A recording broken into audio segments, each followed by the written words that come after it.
Hi everyone, good to see you on my channel today. Today I will tell you a wonderful story. It is full of love and kindness. I hope you enjoy it and I wish you an enjoyable viewing experience. Thank you. Elizabeth met Billy when they were in college. At first, they were just friends. Then she noticed that he had a great attraction to money. He only talked about it. Why did it always have to be about money? She wondered. I grew up in a very poor family, so I want to achieve everything on my own, so that neither I nor my children suffer from it, the guy told her then. She understood him then and wondered what she could do. And let's open a bakery near the school? The girl threw options. To do this, you need to draw up a lot of papers and other things. Harry did not believe in the idea. Then Elizabeth came up with an idea. What if we come to the local cafeteria, agree there with the saleswoman that we will bake the tastiest pies and pastries, and she sells? Straight eyes lit up. Hi, she started the next day. Hello, the young girl who was selling buns and cookies looked at her. Listen, we have a proposal for you. Elizabeth told her what she had thought up tonight. What will I get out of it? The barmaid wanted to find out right away. A percentage, Elizabeth said uncertainly and looked at Billy, who stood back and said nothing. Thus began their first business together. The money was small, but they had it all the time. The young people lived in a dormitory. They had enough for what they wanted. Billy, why don't we go for a walk? Elizabeth came into his room. He valued her as a partner, but never considered her as a girl. Well, let's talk about what new things I can do to improve sales. She approached him from the other side. Elizabeth liked the guy. She wanted to be with him, but she realized that she couldn't get him that easily. The girl realized that with her brains and his penetration, they could do a lot together. Well, come on in. He could talk about it for hours. Listen, what if in addition to sweets, bake simple pies with cabbage, potatoes? She looked at him. And you'll have time for all that? He didn't understand when she had time for everything. Of course, it would be a cakewalk, the girl was sure. That night she didn't sleep again because she made the dough, then made the filling. But by morning everything was ready. If you open something of your own, then call me to work.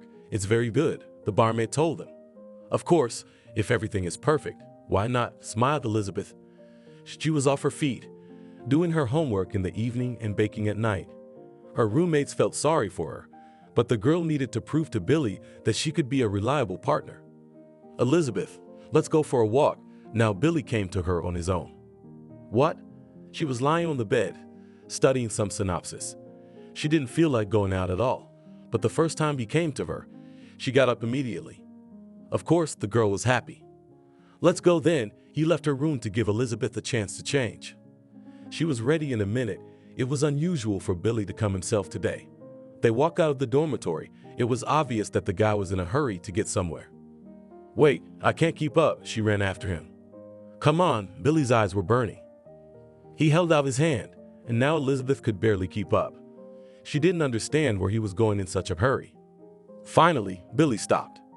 Look, he stood in front of a glass display case where there were cakes, pies, and other sweets. And you dragged me here for this? Even offended Elizabeth. What are you doing? Now that school is over, we will do the same, dreamily he said. But where to get so much money? Grinned the girl. You do not believe that we will succeed. He did not even turn to her. Why, I believe, but you have to start small. Elizabeth came closer. He lowered his head and walked in the opposite direction they had just come from. Where are you going? She followed him. Home. He was very sad. And me? The girl was so hurt that she had done so much for him, was always there for him. And now when she was so tired, she wanted to do her homework and go to bed. She followed him. And all he had to do was show her what a beautiful shop window it was. Why do I need a man who doesn't believe in me? He walked like that. He didn't turn around. I told you I believe. It's just, you want everything at once. She leveled with him. Billy's step was not so fast now, and she could walk quietly beside him. Why can't a man dream? The boy didn't understand it. Calm down already. Dream as much as you want, but you need to realize small things first and strive for more. She was getting nervous. What are you dreaming about? He stopped suddenly. About you? She almost bumped into him. What do you mean? He didn't expect that answer. Don't you notice it? She looked him in the eye. What exactly? He couldn't switch from one subject to another. I'm always at your side to make your dreams come true, trying, staying up nights, cooking. I come to your room all the time and you. She turned away and stopped talking. Elizabeth, I thought that was all you were interested in. You came over and hugged her from behind. Billy, she turned to him, and I thought you'd never pay attention to me again. Why did you think that? He leaned back a little to look into her face. I can't believe it. She pressed herself harder against him. Back to the dormitory they walked together. Elizabeth couldn't understand what had even happened today. She went to bed, and all she could think about was what had happened on the walk today, and she thought that Billy would never be with her. From that moment on, they began to have a new beginning. Elizabeth was no longer as tired as she had been before. She was filled with love. Now she started making not only shortcakes and pies, but also pizza. Her studies were coming to an end. She had to think of something. So, Elizabeth, we have enough for a rented apartment, but we have to do something to move forward, Billy told her. You know, let's open something, like a coffee shop, the girl suggested just a few days ago. She looked in a magazine about it. Not a bad idea, but our people are not accustomed to it. Will they go? Doubted the guy. And we'll do some promotions, offer tastings, she seemed to insist. And Billy gave in. They got their diplomas, and the apartment was rented right after that. Billy started his own sole proprietorship. He was doing well, so now he could think about a coffee shop. I called a woman. She's selling the stall, the girl told her boyfriend tonight. That's great. You went to see what they were offering. Hello, he arrived to meet the woman. Good afternoon, she stood beside an iron box that looked like nothing. At first, Billy didn't even want to consider this option. But when he found out the price, he decided that he could use this iron box too. It's a deal. Tomorrow the stall will be on our street, he said to Elizabeth at home. Who will work together? The girl asked him. I do not know. If you will cook and everything else, then I can go out to sell. He was ready for anything to earn. That would be perfect. She walked over and hugged him. It's a deal then, he kissed her. From that point on, the work boiled over. Elizabeth, even though Billy had released her from sales, couldn't stay at home. So while Billy was selling from the stall, she would take the pies and whatever else she had left and go to the organizations. Wow, where did that come from? He looked at the money that was at home when he got back. Here, decided to experiment, went to organizations. Those who do not go to lunch gladly bought pies. She did not brag. On the contrary, she said, so that she was ready to continue this work. You're doing a good job, praised her lover. They went on with their lives. Things were going uphill. Both in the stall and in the organizations, everything was bought up. This could not but please the young people. Finally, they could try the coffee shop. Shall we risk it? Billy looked at her. The airbag is there. We can try it, she assured him.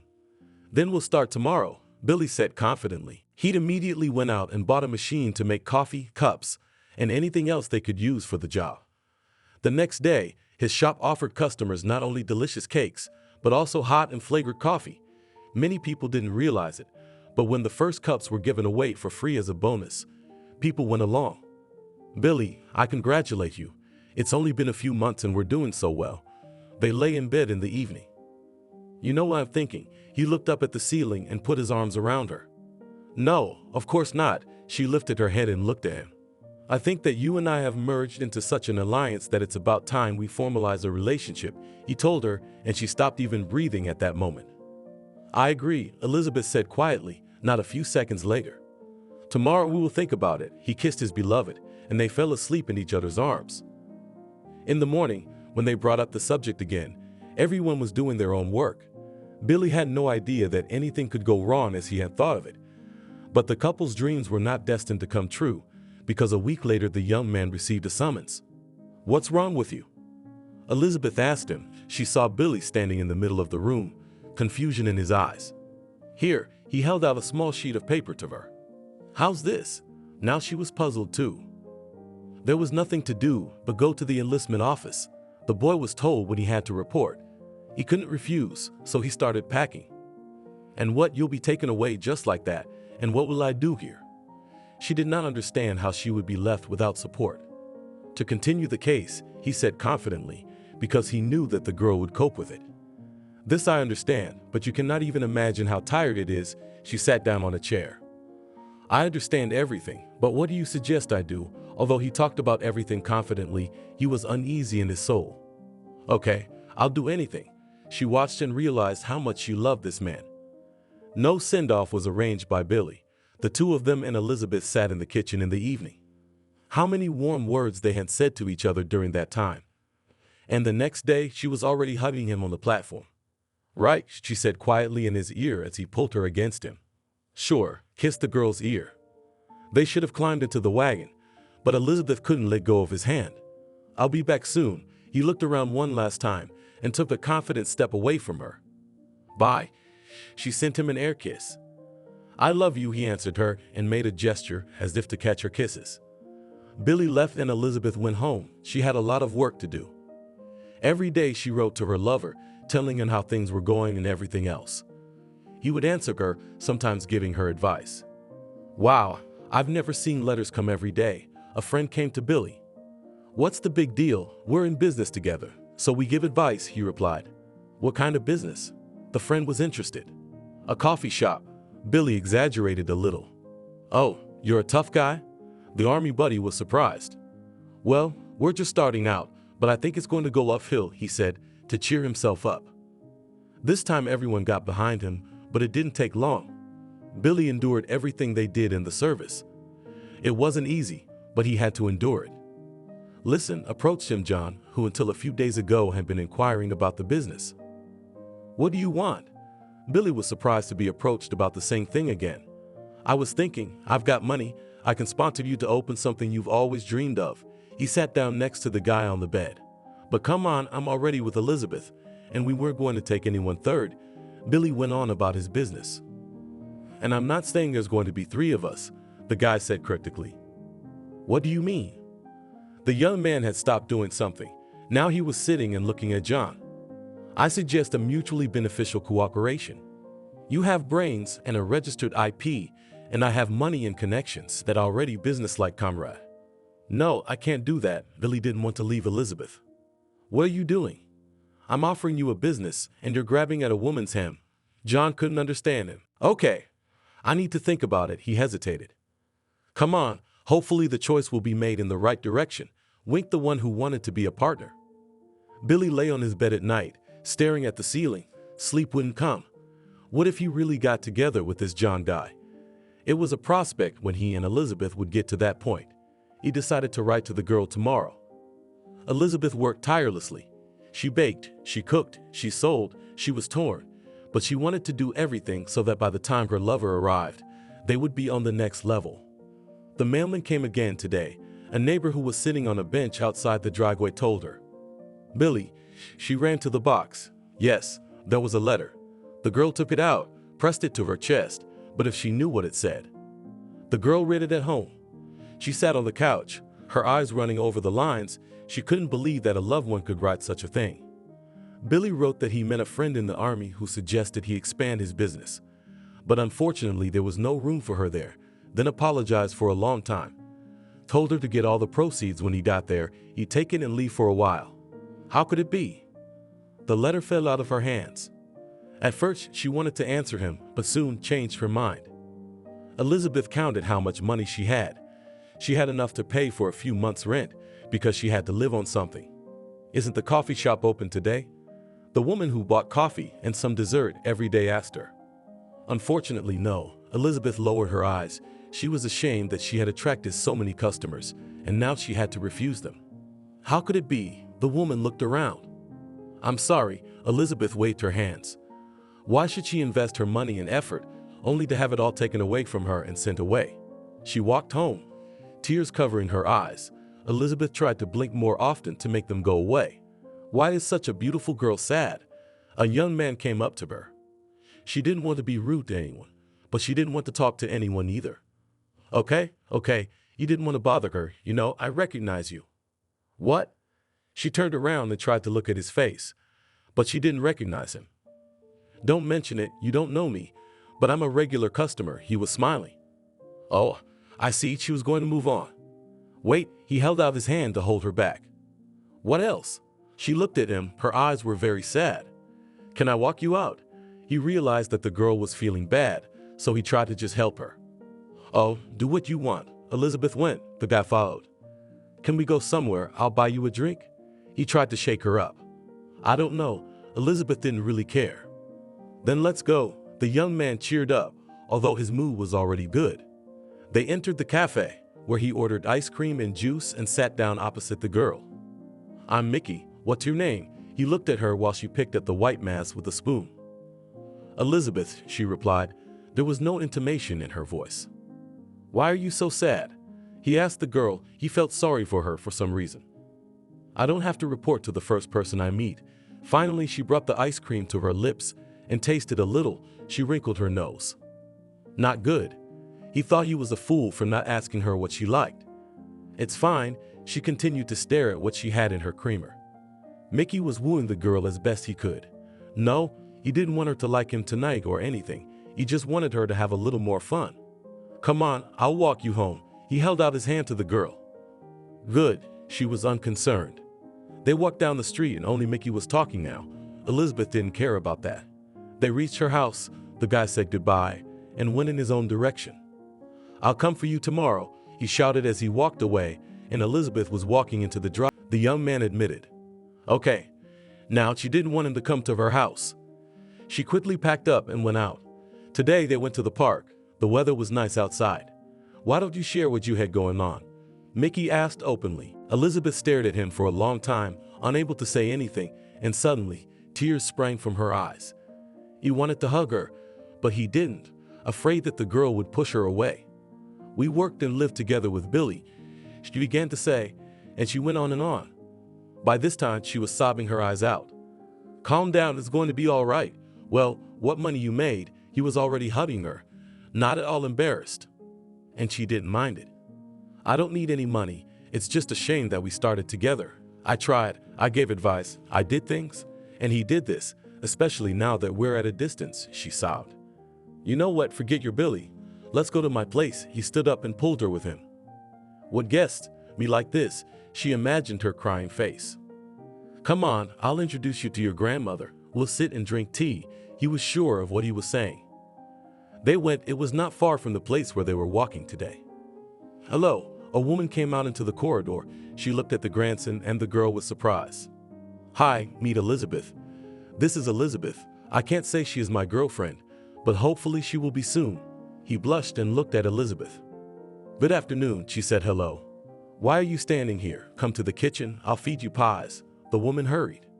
Elizabeth, when she heard the word pies, she felt funny. Not so long ago, she had cooked so many of them that she could feed a company of soldiers. It was indeed a quiet house, and Grandma Mickey spoke slowly and judiciously. After they sat down, the young man went to walk the girl home. I'll ask you out tomorrow, he said at the driveway. Okay, she liked him, but she couldn't forget Billy either. Mickey and Elizabeth started seeing each other every day. A few months passed. The young people were sitting at her house. They were already boyfriend and girlfriend. There was a knock on the door. Elizabeth's heart beat more frequently in her chest. Only Billy could have come here. Who's there? She went to the door. Open up, she heard a familiar voice. Elizabeth did as she was asked. The guy stood on the doorstep. He wasn't sober. Hi, she muttered and looked around the room. I just came to get mine, he mumbled. Elizabeth realized that was why he had been drinking, not to explain himself. Yes, she went and got the envelope with the money and all the papers here. And why is there so little here? During the time I spent in the army, you could have earned more. He was surprised. I stopped everything right after your letter. She didn't want to lie to him. Understandably, he looked at her. At this point, Mickey decided to show Billy that Elizabeth was not alone and had someone to stand up for her. That's it, you've had your fill. You can go on your way. He walked over to the girl. Oh, I see. So it's still unclear who dumped whom first. Billy grumbled and walked toward the stairs. Why did you go out? The girl turned to Mickey. Why, did you want to hide the fact that you weren't alone all the time? He wasn't surprised by the question. No. Elizabeth wanted to cry again, but she held back. It's okay, her boyfriend hugged her, and they went to the room.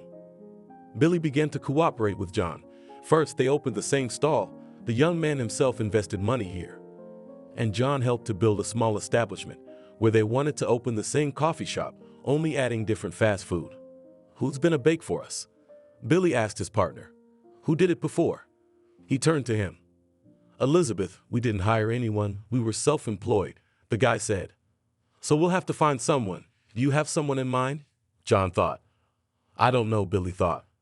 They didn't think long. They turned to a woman they both knew, who helped them with the paperwork. She recommended a woman who used to be a cook.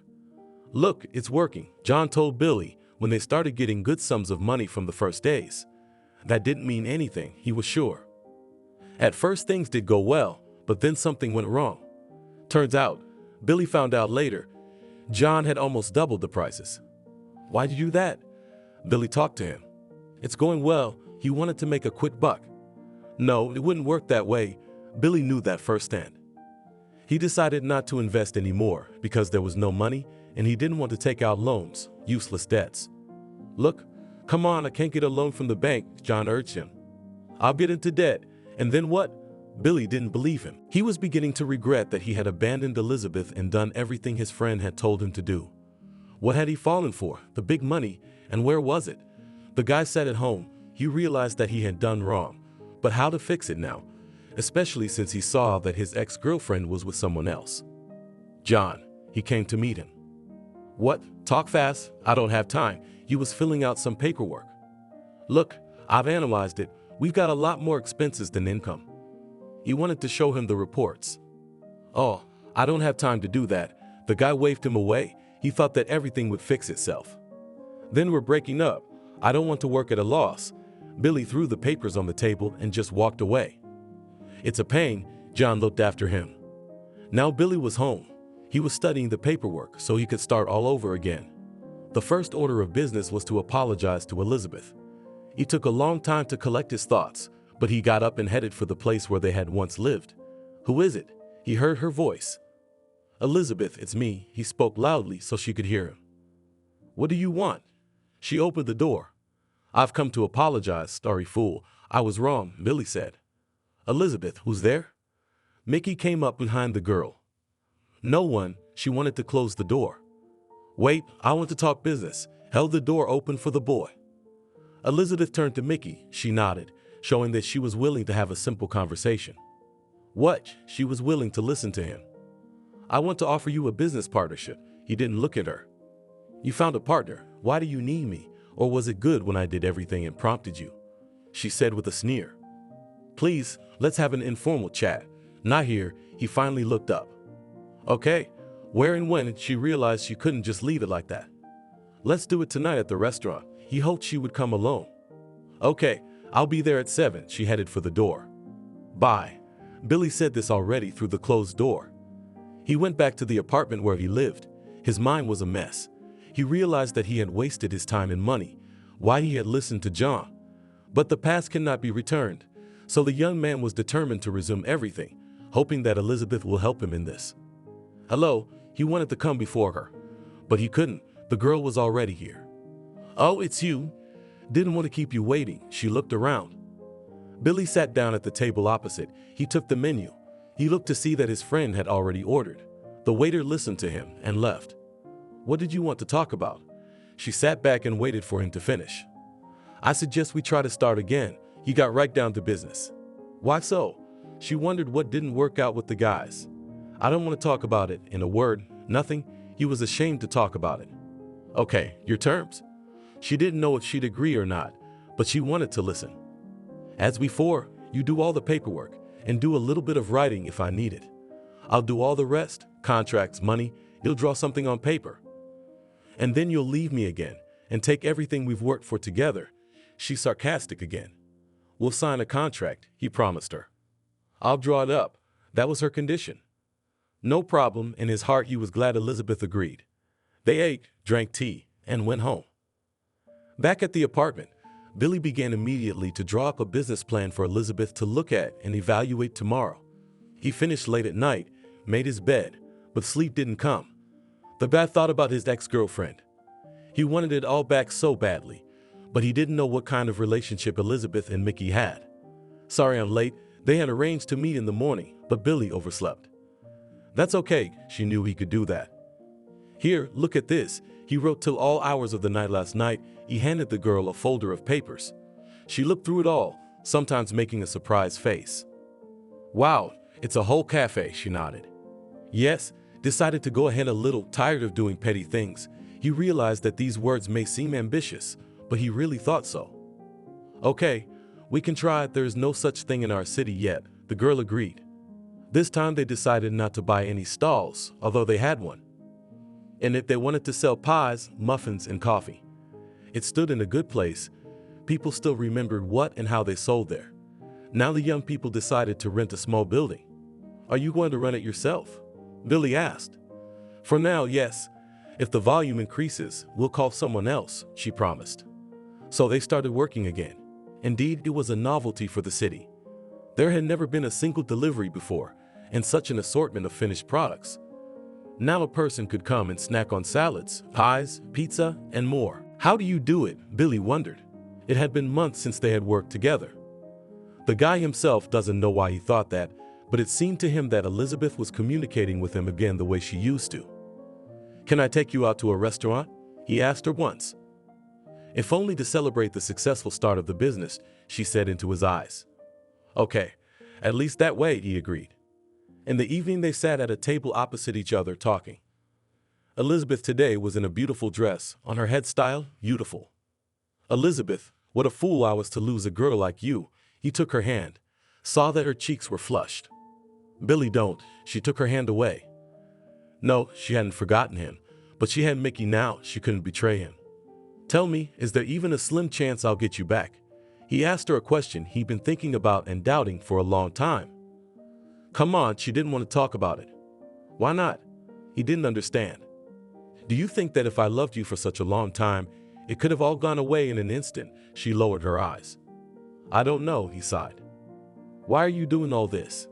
She really wanted to know. When he came to her and suggested they work together again, her heart beat twice as hard. I get it, he took her hand again. That's when Mickey came running into the restaurant. And I thought you had forgotten all about it and were with me now. He stood by the table and looked at the hands that were intertwined. Mickey, what are you doing here? Elizabeth felt uncomfortable. It meant he was watching her. When you said you were going to the restaurant, I suspected something wrong, so I followed you. I stood looking at you for a long time, and he turned to leave.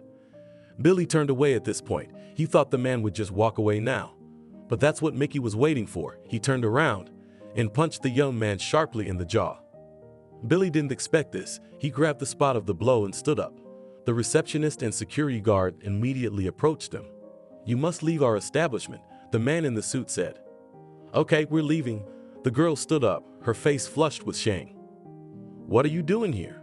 She shouted at the guys. Wait, we're not done yet. Mickey stopped her. Stop it, she shouted. Then Billy walked over to her, took her under his arm, and they walked down the sidewalk. You'll be sorry, Mickey shouted after her, all out of sheer resentment. Where are you taking me? Elizabeth wanted to stop. Home, Billy said firmly. There was no doubt in his words. I have all my papers and things there. She meant the other apartment. It's okay. We'll go there in a few days when he calms down, the guy promised her. Okay, Elizabeth finally relaxed. She trusted this man. They had been through a lot together. They arrived at Billy's apartment late, so he suggested they have tea and then go to bed afterward. Where will I be? She saw that he had only one sofa. No way together? He smiled, realizing it was a stupid question. Billy looked Elizabeth reproachfully. Okay, sleep here. I'll make my own bed on the floor. He was still smiling. What's so funny? The girl didn't understand.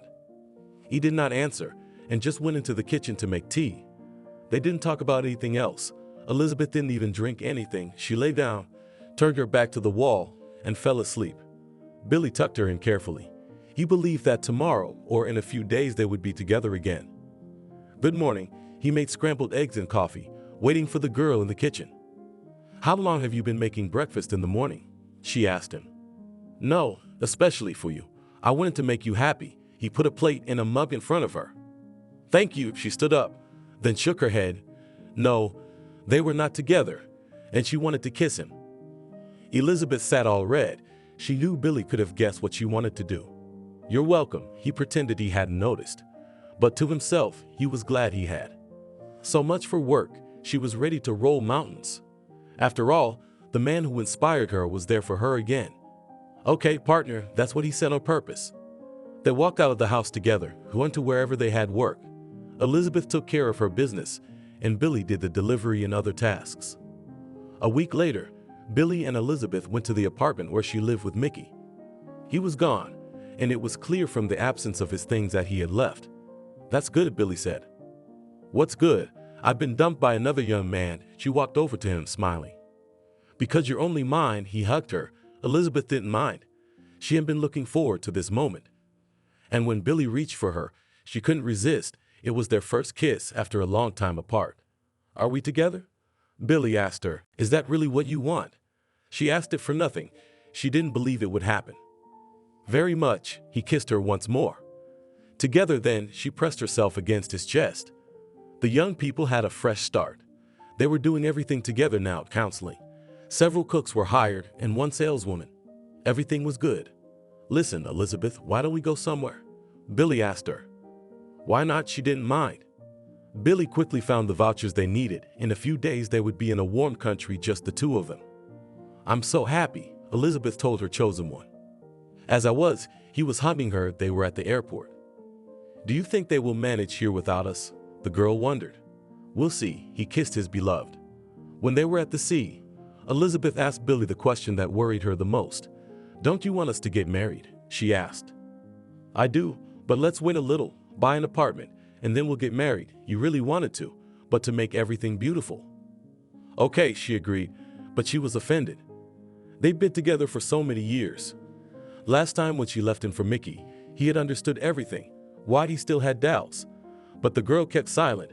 She knew that if Billy hadn't come to that opinion himself, she couldn't push him. He would decide for himself. They had spent a fabulous week. Now they were returning to their homeland. So, how are things going here? Billy came to his cafe. Everything's fine, they told him. He checked all the accounts that had been kept in his absence. All was indeed well. People were attracted to them, so the earnings were great. 6 months later, the young man again invited Elizabeth on a trip. She was surprised, but they could afford it. There he invited her to a restaurant. She realized that he had some kind of proposal for her. Well, finally, she sat in front of the mirror in the evening and tidied herself up. Sit down, he was gallant. Thank you, Elizabeth was worried. Billy started. I'd like to propose to you that you open a second cafe. What? That's not what she was expecting. What's the big deal? Profits only grow. Why not? He looked on, not even realizing how upset he had now upset her. You could have told me that back home. She picked up the water glass and took a sip. Yes, but I wanted it to be beautiful. He still didn't understand. Okay, she only nodded. Where there's one establishment, there's two. They went back to the hotel. Elizabeth said she wasn't feeling well and went to bed. Billy didn't understand why she wasn't happy for him, but said nothing. On his return, he realized all his dreams. The second cafe, which was already almost equal to a restaurant, was open. That's it. Now we can look for a good apartment, he said to Elizabeth. She rejoiced because he told her that as soon as his own place will be, then there immediately and the wedding. Great. She immediately began to look for a suitable option for them. Did not forget that they may have children, and therefore, and for them a place was needed. When everything was chosen, they drove to the deal. Elizabeth, they walked into their new place. Yes, she was looking around. Will you be my wife? She turned around. He was on one knee holding out a box to her. Billy, I've been waiting for this. She took the ring and slipped it on her finger. I love you. He stood up and hugged her. And I love you like you have no idea. The period began when it was necessary to organize everything in the apartment and to think about the wedding. But Elizabeth did not want so. Beloved, let's not hurry. Now we'll do everything in the apartment, and then we'll get married. They made only one room, in which they were now. Okay, as you say, he hugged her. Business was booming. Not 6 months later, Billy opened a third restaurant. The income wasn't what it used to be now. They could afford not only an apartment, but also a car. Where have you been? Asked Elizabeth when Billy came home late for the first time. Out for a walk. He was drunk. I'm here with the builders, and you went out. She was amazed at the change in her husband-to-be's behavior. Why, I have a right to, he hiccuped. And I don't? The girl was outraged. Come on, do not swear. He went to bed. Elizabeth did not understand what had happened, perhaps some kind of problem, but doubted it. But when it started happening every day, she decided to talk to the young man. "Sit down," she asked him, but he could only lie down. He was drunk again. She hadn't interfered in her husband's affairs lately. He was doing quite well himself. Elizabeth only traveled around to see how things were going and if the workers needed anything. But now that her husband had started acting like this, she decided to check out what was going on in the establishments that both of them owned. "Hello," she walked into the hall. No one was there. "Good afternoon," the receptionist came out to meet her. "Where are the customers?" Never once, during the entire time of the restaurant, she had never seen that there was no one here. "And we have problems." The girl waved her hands. "What?" Elizabeth wanted details. She was already walking towards the kitchen. "You see, Billy came every day, took the proceeds. No one was buying. That's why we stood up," the employee told her honestly. "And why did you call me?" Elizabeth realized that the building was not as cheap to maintain as it might seem. "I do not know. He said that he would decide everything himself," shrugged her interlocutor. So, the girl realized that there was really nothing to do here. "We're closing." "I understand you." The employee left her, probably went to inform others about it. Elizabeth was coming home very angry. She was going to give her husband such a hard time. Today, she went to her other cafe. There was nothing good there either. They were working on a sucker. She closed that one too. "Billy." She walked into the house, but no one answered her. She realized he was gone again. Tried to call, but the phone was disconnected. So she started frantically packing. Now was not the same time as when she was without money and didn't know what to do. She made a phone call, rented an apartment, got in her car, and drove to her new address. The girl realized that Billy had to be rescued, but how to do it and why she needed all this, she didn't know. For a month she was alone, did not do anything, and did not find out. And then she got a phone call, an unfamiliar number. "Hello," she sent into the phone, afraid she'd be told something bad about Billy. "Hey, it was him." "Where are you?" She could hear that the voice was neither happy nor sober. "Come over," Billy asked. "Why?" "To see you like this?" She was sad. "I'm at the hospital." He dictated the address. An hour later, Elizabeth was there. Yes, she loved him, and she wanted to help in any way she could. Well, she saw a very thin man who reminded her remotely of her Billy. "Again, sorry," he bowed his head, just like last time. "What happened to you?" She couldn't understand. As soon as business reached some kind of peak, he'd snap. "I don't know, I guess money does that to me." He couldn't justify his behavior. "Why are you here?" She wanted to know if he'd come, or if he'd been brought. He decided to quit once and for all, he'd said about the coding. "That's right," she agreed, though she didn't approve of it. While the young man was in treatment, Elizabeth decided to raise from the ashes what was still left. She bought groceries with the money she had. Little by little, but things began to recover again. Billy, as promised, had gotten codependent, and now they were together again. Finally, their long-awaited wedding had taken place. When she was a student, she'd wanted a big dress and lots of guests. Now it was enough just to get married. "And I'm happy again," and she hugged him, "that I have the old Billy with me. I don't know how you put up with all this and forgive me every time." He didn't understand. "I don't know, I guess I just love you so much." They were walking down the street. "You know, let's build a house," her husband told her. "I agree. She used to dream about it."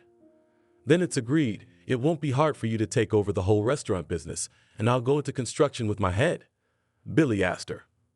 "Of course it would be my pleasure." Elizabeth smiled. She really was a happy woman. From that moment on, Billy devoted all of himself to their future home, and his wife did everything to make sure that their brainchild would only grow forward. She believed that her husband had reformed and would never be the same again. "Would you like to go and see it?" he often asked her. Yes, she was glad. The house was just beginning to rise from the ground, but she believed everything would be all right.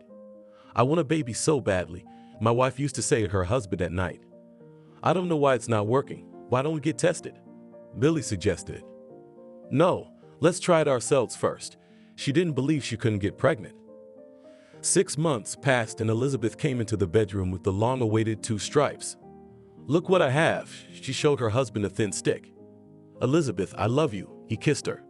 "We should go to the doctor." She spoke her thoughts aloud. "Sure, if you want, I can go with you," he offered her. No need, I'll do it on my own first. She was going to do it next week when she had free time. The house was built. Only the interior trim remained to be done. Elizabeth was working. Billy warned her to be careful. I'll go early. She told the girls at the restaurant she was going to see the doctor that day. They waved her off. Elizabeth left the place and headed to her car when suddenly she saw her husband on the corner. He was talking to some girl. She smiled and wanted to drive over to give him a ride. But when she got in the car and started the engine and was about to start, something terrible happened. Billy and this girl started kissing. Her hands shook. She couldn't understand. Elizabeth was so worried.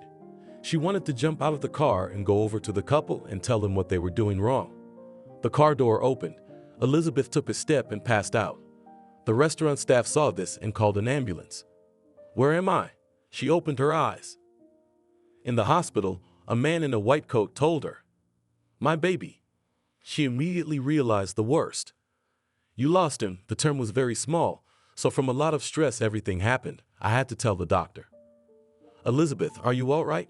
Her husband ran into the room. Stay back. He put his hands out in front of him. What happened? He didn't understand. Then the girl cried and told him everything she saw. That's why everything happened. What are you talking about? He sat down next to her. Are you saying I wouldn't recognize my husband? She couldn't speak calmly. Yes, he nodded. Don't deceive me. The girl was still crying. And I'm not trying to do that. He couldn't believe she could think that about him.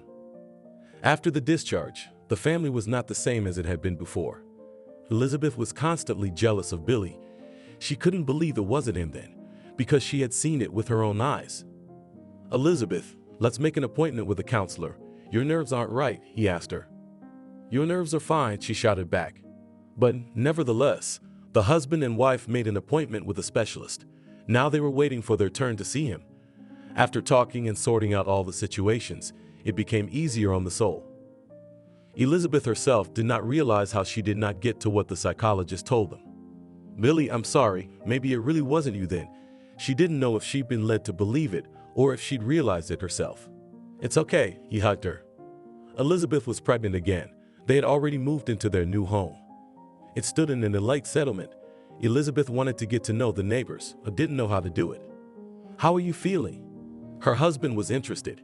He had recently started some kind of business, but he didn't tell his wife anything. Normal, a little nauseous, she admitted. Should we go to the hospital? He always asked her that question. No, I'll do it myself. She didn't want to go anywhere. You know, I didn't want to tell you, but I want to be an MP, Billy told his wife one night. What do you know about it? She couldn't figure it out. And who is sitting there? You think everybody knows everything, laughed the young man. Lately he'd started disappearing at work again. Came home when his wife was already asleep. He did not disturb. Elizabeth began to worry whether the situation that they already had once happened again. Hello, she picked up the phone. She did not understand who could call at night.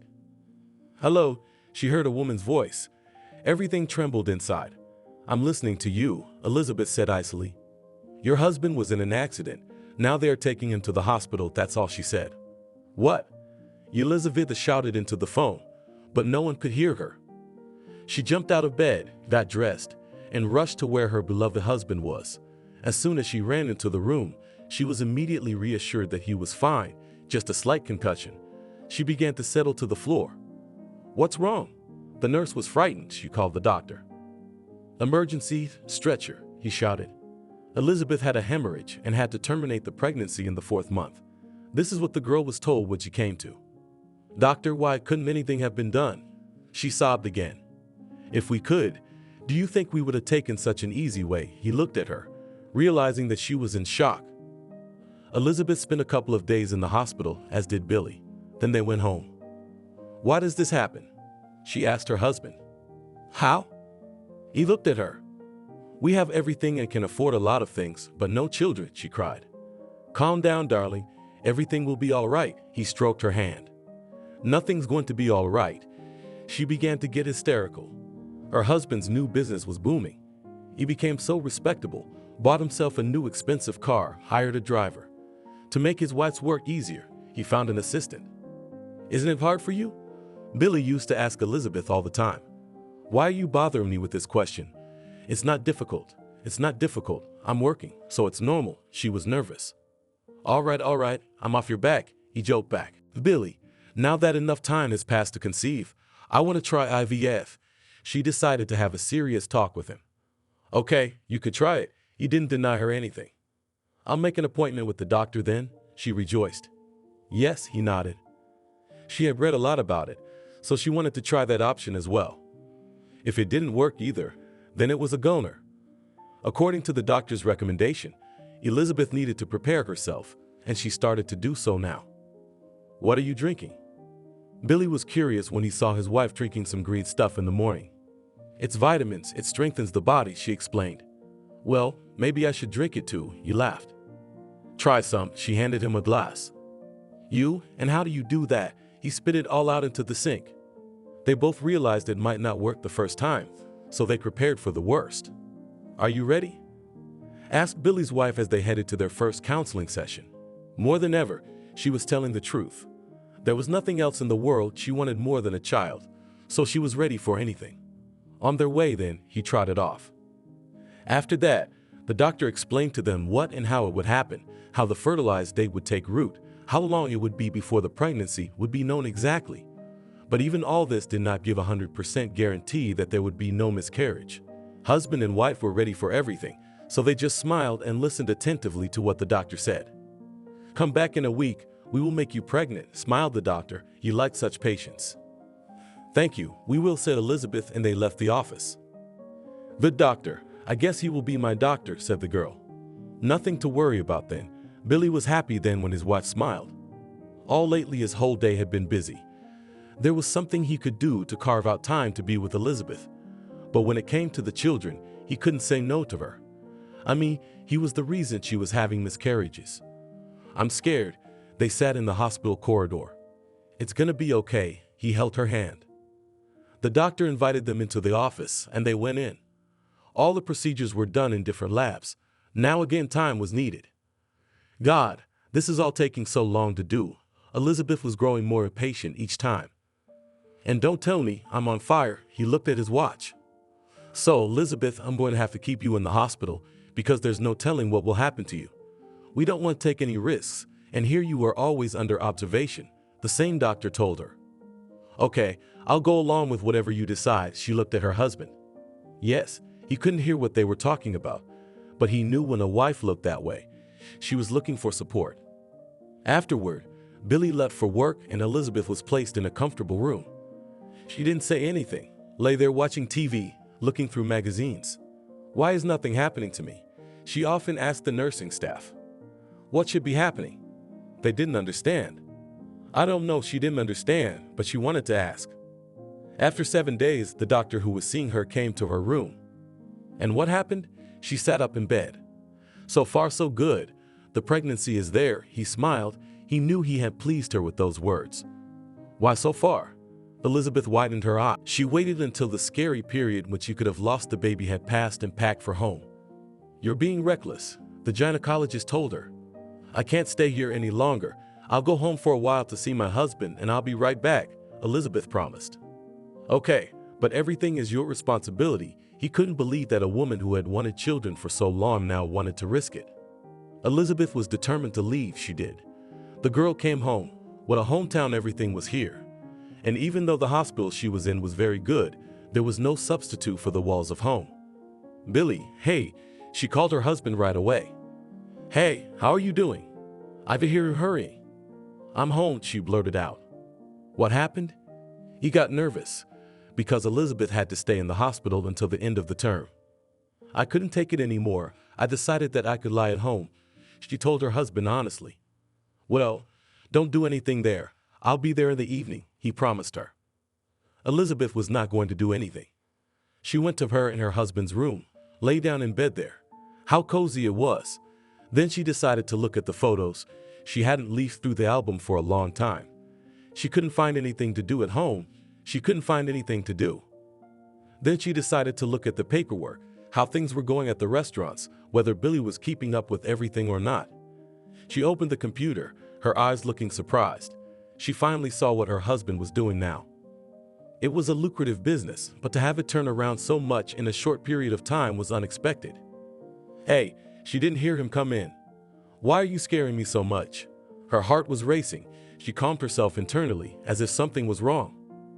Why are you doing something forbidden? He leaned over and looked over her shoulder.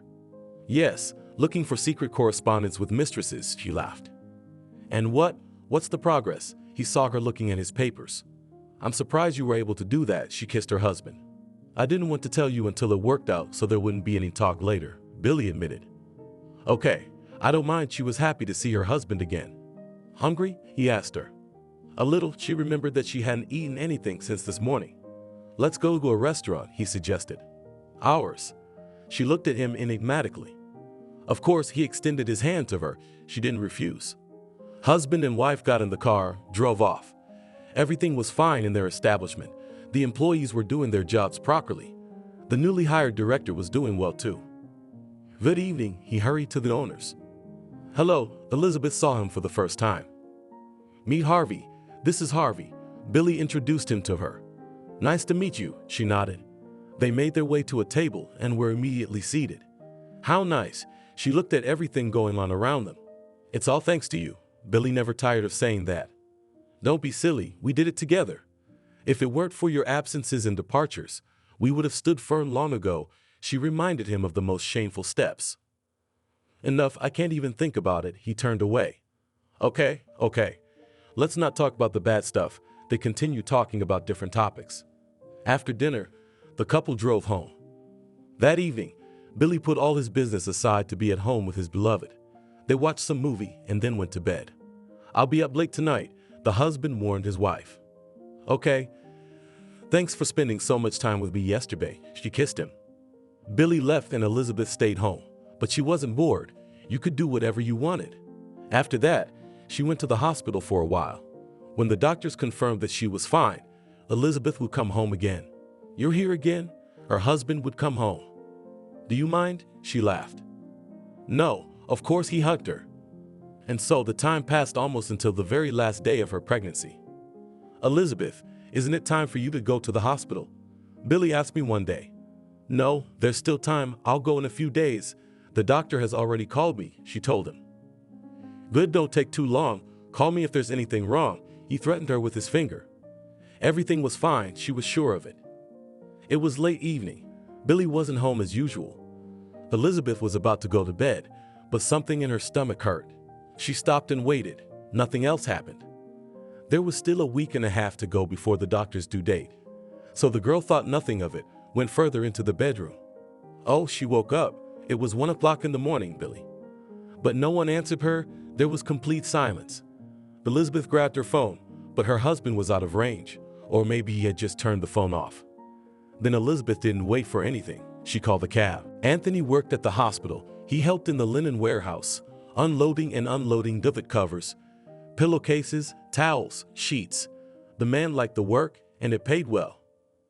Anthony helped rearrange the closets. The hospital workers often called him. Now, he never said no to anyone. Often, when there was no work, he could take a broom and sweep the yard, and that's what he did this time. As he was cleaning the main alley, he saw a woman walking down it. He had a crush on her. He had a crush on a girl in high school, and this stranger reminded him of her. Hello, he said as she walked past him. Good afternoon, she nodded. After that, Anthony began to notice the stranger more often. Then he began to watch her at all. It seemed to him that she was always sad about something, and he wanted to approach her, to talk to her, to calm her down. But he didn't dare. Katie, you're having your treatments. The nurse looked out the window and shouted. Now she was looking back at her and hurrying to get inside. Anthony realized she was a patient at the maternity hospital. Surprised, there was no belly visible at all. He decided that in a few days he would definitely approach the woman. After all, if he didn't, she would be discharged and he wouldn't see her again. Anthony went about his business. He tried to ignore the fact that they started to make fun of him when they noticed him standing under the tree watching the woman, but he didn't care what they told him. Hello, he approached her as she sat on the bench. He even thought she was crying. Hello, she was silent. Why are you crying? He really saw tears in her eyes. I'm sorry, but the last thing I want to do right now is talk to someone. She didn't turn around. My name is Anthony. Is something wrong? He wanted to be supportive. No, I'm fine. Just go where you're going. She didn't want to talk. I wasn't going anywhere. I work here. He didn't want to leave. Yeah, you're a doctor. She turned to him now. No. He looked at the warehouse. She followed his gaze. Why did you come to me? She wiped her tears. I just saw that the woman was sad. I wanted to be supportive, he admitted. Yes, she looked at her hands and was silent. Tears again appeared in her eyes. Tell me it will be easier, he asked her. My husband is dead. She still didn't look in his direction. How could that be? Anthony was amazed. She was pregnant. That's how it happens. Life is unpredictable. He went on a trip, working as a trucker, and in the evening I got a call that there was an accident. My husband was gone. So I got here, she stopped. How are you now? He looked at his stomach. I don't know, I'll get by somehow, she was confident. Shall we walk? He asked her. Yes, she didn't know why she trusted some strange man either. They walked down the alley, then turned off it. Won't they lose you? He was worried about her. No, she looked back at the ward windows. They had told each other so much that day that they seemed to have known each other all their lives. When are you being discharged? It was important for Anthony to know. He didn't want to end communication with her. A couple days later, she looked at him. Good, so we still have time to socialize, the man rejoiced. Yes, she smiled back. Today, Anthony walked her to the entrance of her wing and went to do his work. He was always remembering something. The smile never left his face. Some people even asked him what happened to make him so cheerful. Anthony just kept quiet in response. He didn't want to jinx the slim opportunity he had. Katie, he saw her come out for a walk. Hello. It was obvious she was excited to see him too. Let's take a walk. He gave her an elbow. Of course, she wasn't crying anymore today. How would you like me to start courting you? Anthony asked in a funny way. He had been thinking about it all night as he confessed. Come on, I am. She lowered her eyes to her stomach. And what? I'll raise you as my own. He was sure of that. Well, I do not even know, and what people will say. Not had time to bury her husband, and already with another lives, she said. And what do you care about these people? He did not understand. No, just she did not know what to answer. Then what? Anthony did not understand. Let me check out first, and then we'll see, she asked him. Okay, he agreed with her. From that day on, they started a serious relationship. Kathy's friends were very surprised when she went to the hospital as an inconsolable widow and came back happy and with a man. Lucky you, Kathy, the girlfriend said. Don't be jealous, she laughed. No, she hadn't forgotten her husband, but her life went on, and soon there would be a little one. Anthony lived in a rented apartment, then Kathy suggested he move in with her. He did not agree at first, but subsequently moved in. The woman didn't work anywhere. I used to be provided by my husband for baby to do something, and now pregnancy does not give. And the little one later, she told Anthony. Nothing, as long as my salary is enough. The other day he took a part-time job at the hospital. They married before the baby was born. Kathy gave birth in the same hospital where she had been hospitalized. Since Anthony worked there, he had no problem visiting his wife. I'm so glad I have a son, he told her. Thank you for everything. Kathy realized that this man had saved her from suffering and everything else. They hugged each other, and afterward, Anthony was already meeting his family on the steps of the same maternity hospital. Here you go, Daddy. A familiar nurse handed him the bundle with the baby. Thank you. They drove home. When the little guy turned 6 months old, Anthony came home with some unpleasant news. Katie, I need to tell you something, he looked at her. Speak. She stood stone-faced in the hallway. I was made redundant today. The money will keep coming for a while, but I promise you I'll get somewhere. Anthony, she rushed over to him. You what? He wasn't expecting that. I thought you were going to tell me I'd had enough of you and your baby and leave. She was almost crying. You what, you fool? I love you so much. Where can I leave you? He hugged her and her son tightly. They went on with their lives. Indeed, for a few months Anthony received some money, but then it stopped coming. He did all sorts of things, all sorts of jobs. Either there were just odd jobs that paid pennies, or there were no jobs at all. Hello. Katie opened the door one day and there was a man standing in front of her. Good afternoon. She was waiting to hear what he had to say. I'm sorry, but your husband put a mortgage on the apartment. The payments haven't come in for months. We can't wait any longer, he said. So what, you're taking our place? She didn't understand. Unfortunately, yes, or you have to pay everything back as soon as possible, he told her. Kathy signed some papers. She had to talk to her husband. Anthony, you know what happened today? She couldn't even talk about it. He couldn't think of any way to get that kind of money. Her husband had a KMNAZ, on which he was in an accident, but there is not restorable. If only for iron, the woman was looking for different options. Well, I'll think of something. Anthony realized that you cannot stay without work. You do not need janitors? He asked on the phone. He did not care what position he would be offered, as long as he worked. No, he answered. He hung up. He dialed another number, but even there he heard a refusal. The man didn't know what to do. He took any part-time work, agreed to everything. He had to dig, load or unload, he did, but it was not enough to make even one payment. How are we going to live from now on? My wife cried. I don't know, I'll think of something, he promised her. Anthony, I'm pregnant, she looked at him. What? He was both excited and scared. Yeah, I just found out, she cried even more. Well, that's very good news, he pulled her close to him. Something really had to be done now. Then a friend told Anthony to take a cab. How could I not have thought of that? He slapped his forehead. Hello, he went into the office. What do you want? There was a man behind the desk. I need a job as a cab driver, Anthony said openly. Do you have a car? The man behind the desk asked. No, he really didn't have one, but for some reason Anthony thought he would get one. I'm sorry, then there's no vacancy for you, he said. Too bad, he came out of there sad.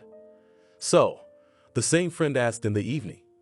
As you can see, zero, I need a car, sighed Anthony. Yes, business, and try to go to the big store. There is a parking lot nearby, which always requires security guards, again gave the idea comrade. Okay, so he did. Anthony didn't miss any opportunity to earn money. Yes, you're a good fit for us, the man heard for the first time in a long time. Kathy, I got a job. He came home happy. I congratulate you, she was sad, probably just very tired.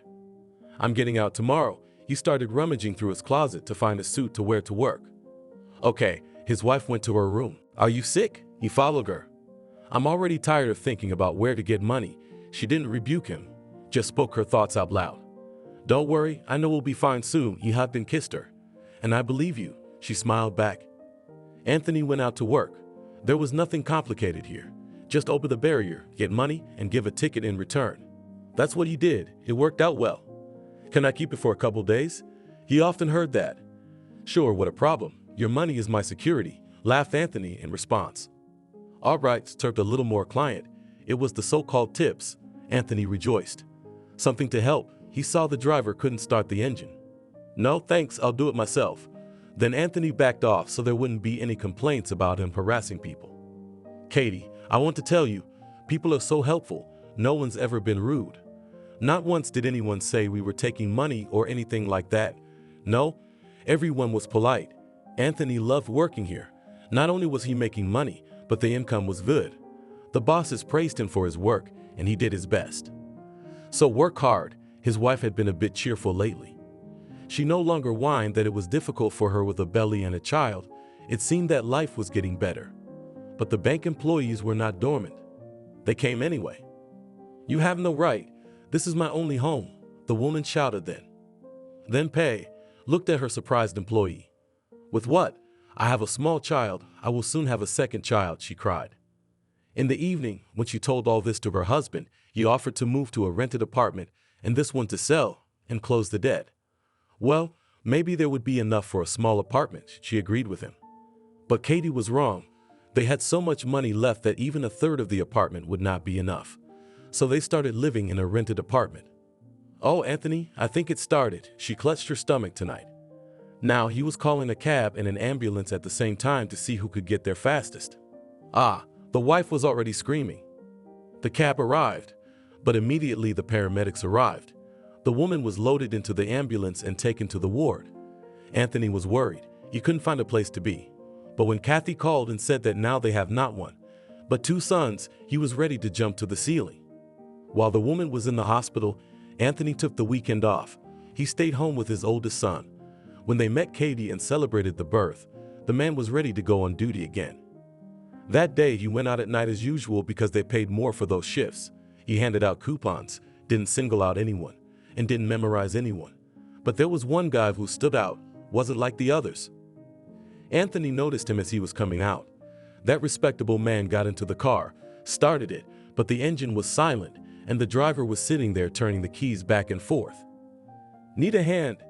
Anthony came over, as usual. "No, thank you, I'll do it myself," he heard in reply, and walked away, but not far. When the man got out of the car, opened the hood, and began to look at something, Anthony approached again. So still, he looked under the hood too. "Well, if you understand, look, I know you, such clever people, just to beg for a bottle," he muttered to himself under his nose. "I don't drink much at all," Anthony took offense. "All right, look," he turned away. "Everybody try one," the parking lot security guard asked him. How? He didn't understand, because he hadn't done anything. The man got behind the wheel, turned the key, and the car started. "You're a motorist from God," the driver looked out the window. A little bit, Anthony was embarrassed. "Yeah. Thanks again," he waved him off and drove off. The next day, which Anthony didn't expect at all, the stranger in the expensive car came again. "Hello," he said hello to Anthony. "Hello," the man replied politely. "Listen, last night all evening I thought about you. Will you come to work for me?" He looked at him. "Where to?" Anthony did not want to leave the heated place. "I have my own salon. You will look at cars there. If there are any problems, there is a lot of work. I will not offend you with salary," the man asked him. "I don't even know," Anthony began to doubt, but I was not. And by evening he was in a spacious room where there were many beautiful cars. The owner showed and told about them, and Anthony only squinted his eyes from the bright light, which was everywhere. "You will work in the garage. The guys there will show you everything." He showed him the direction. "Okay, thanks. When can we go out?" Anthony was curious. "Tomorrow morning, if you get everything settled at the old place."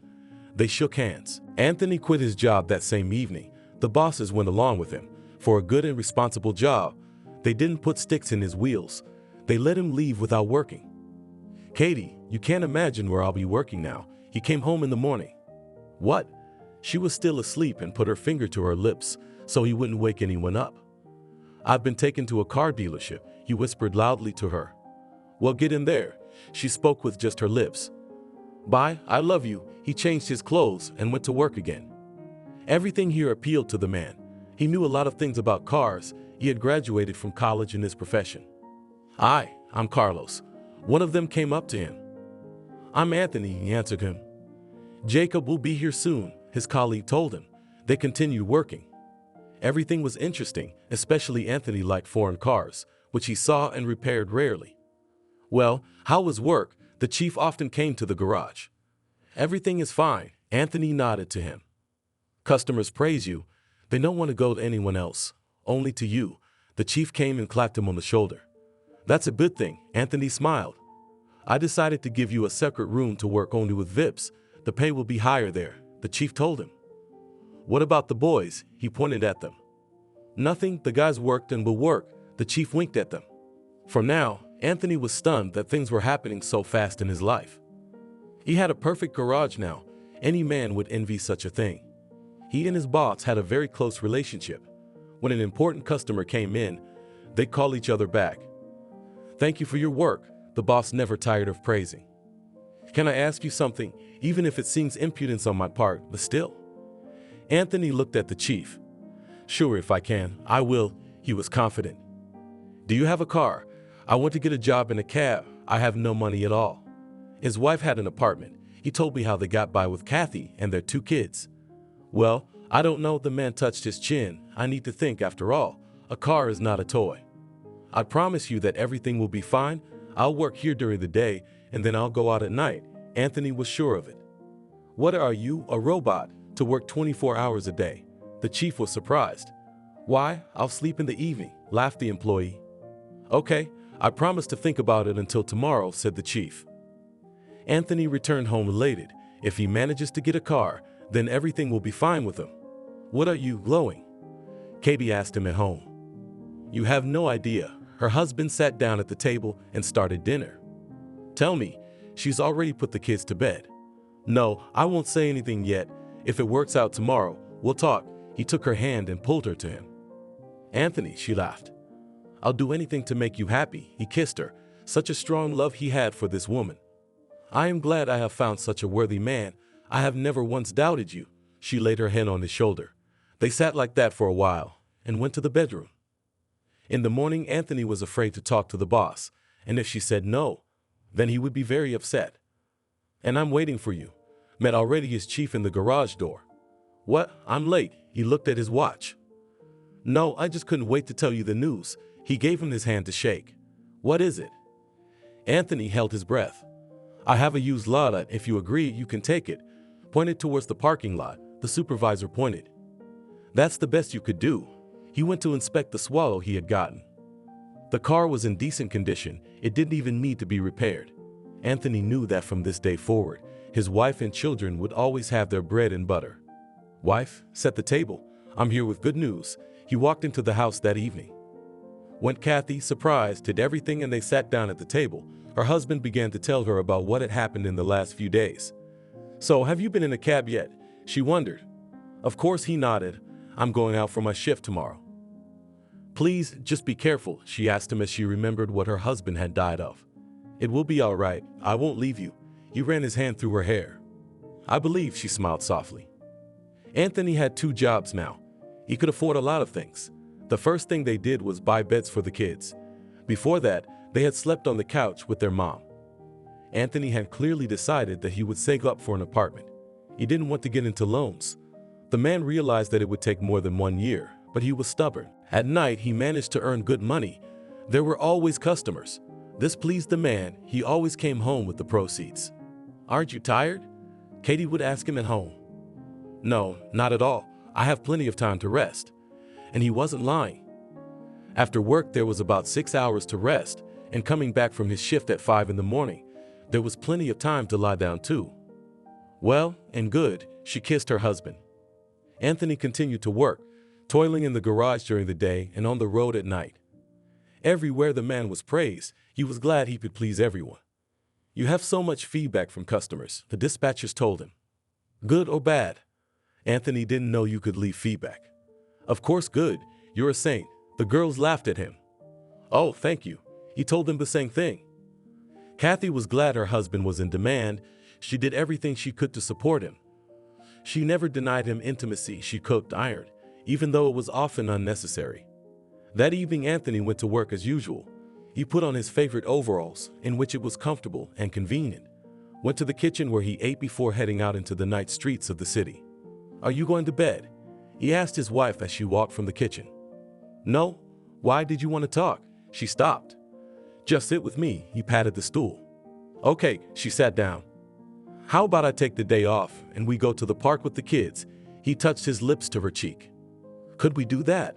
She laughed, for her husband had already worked many hours without a day off. Of course, I don't think anyone will mind. It's my initiative. He kissed her again.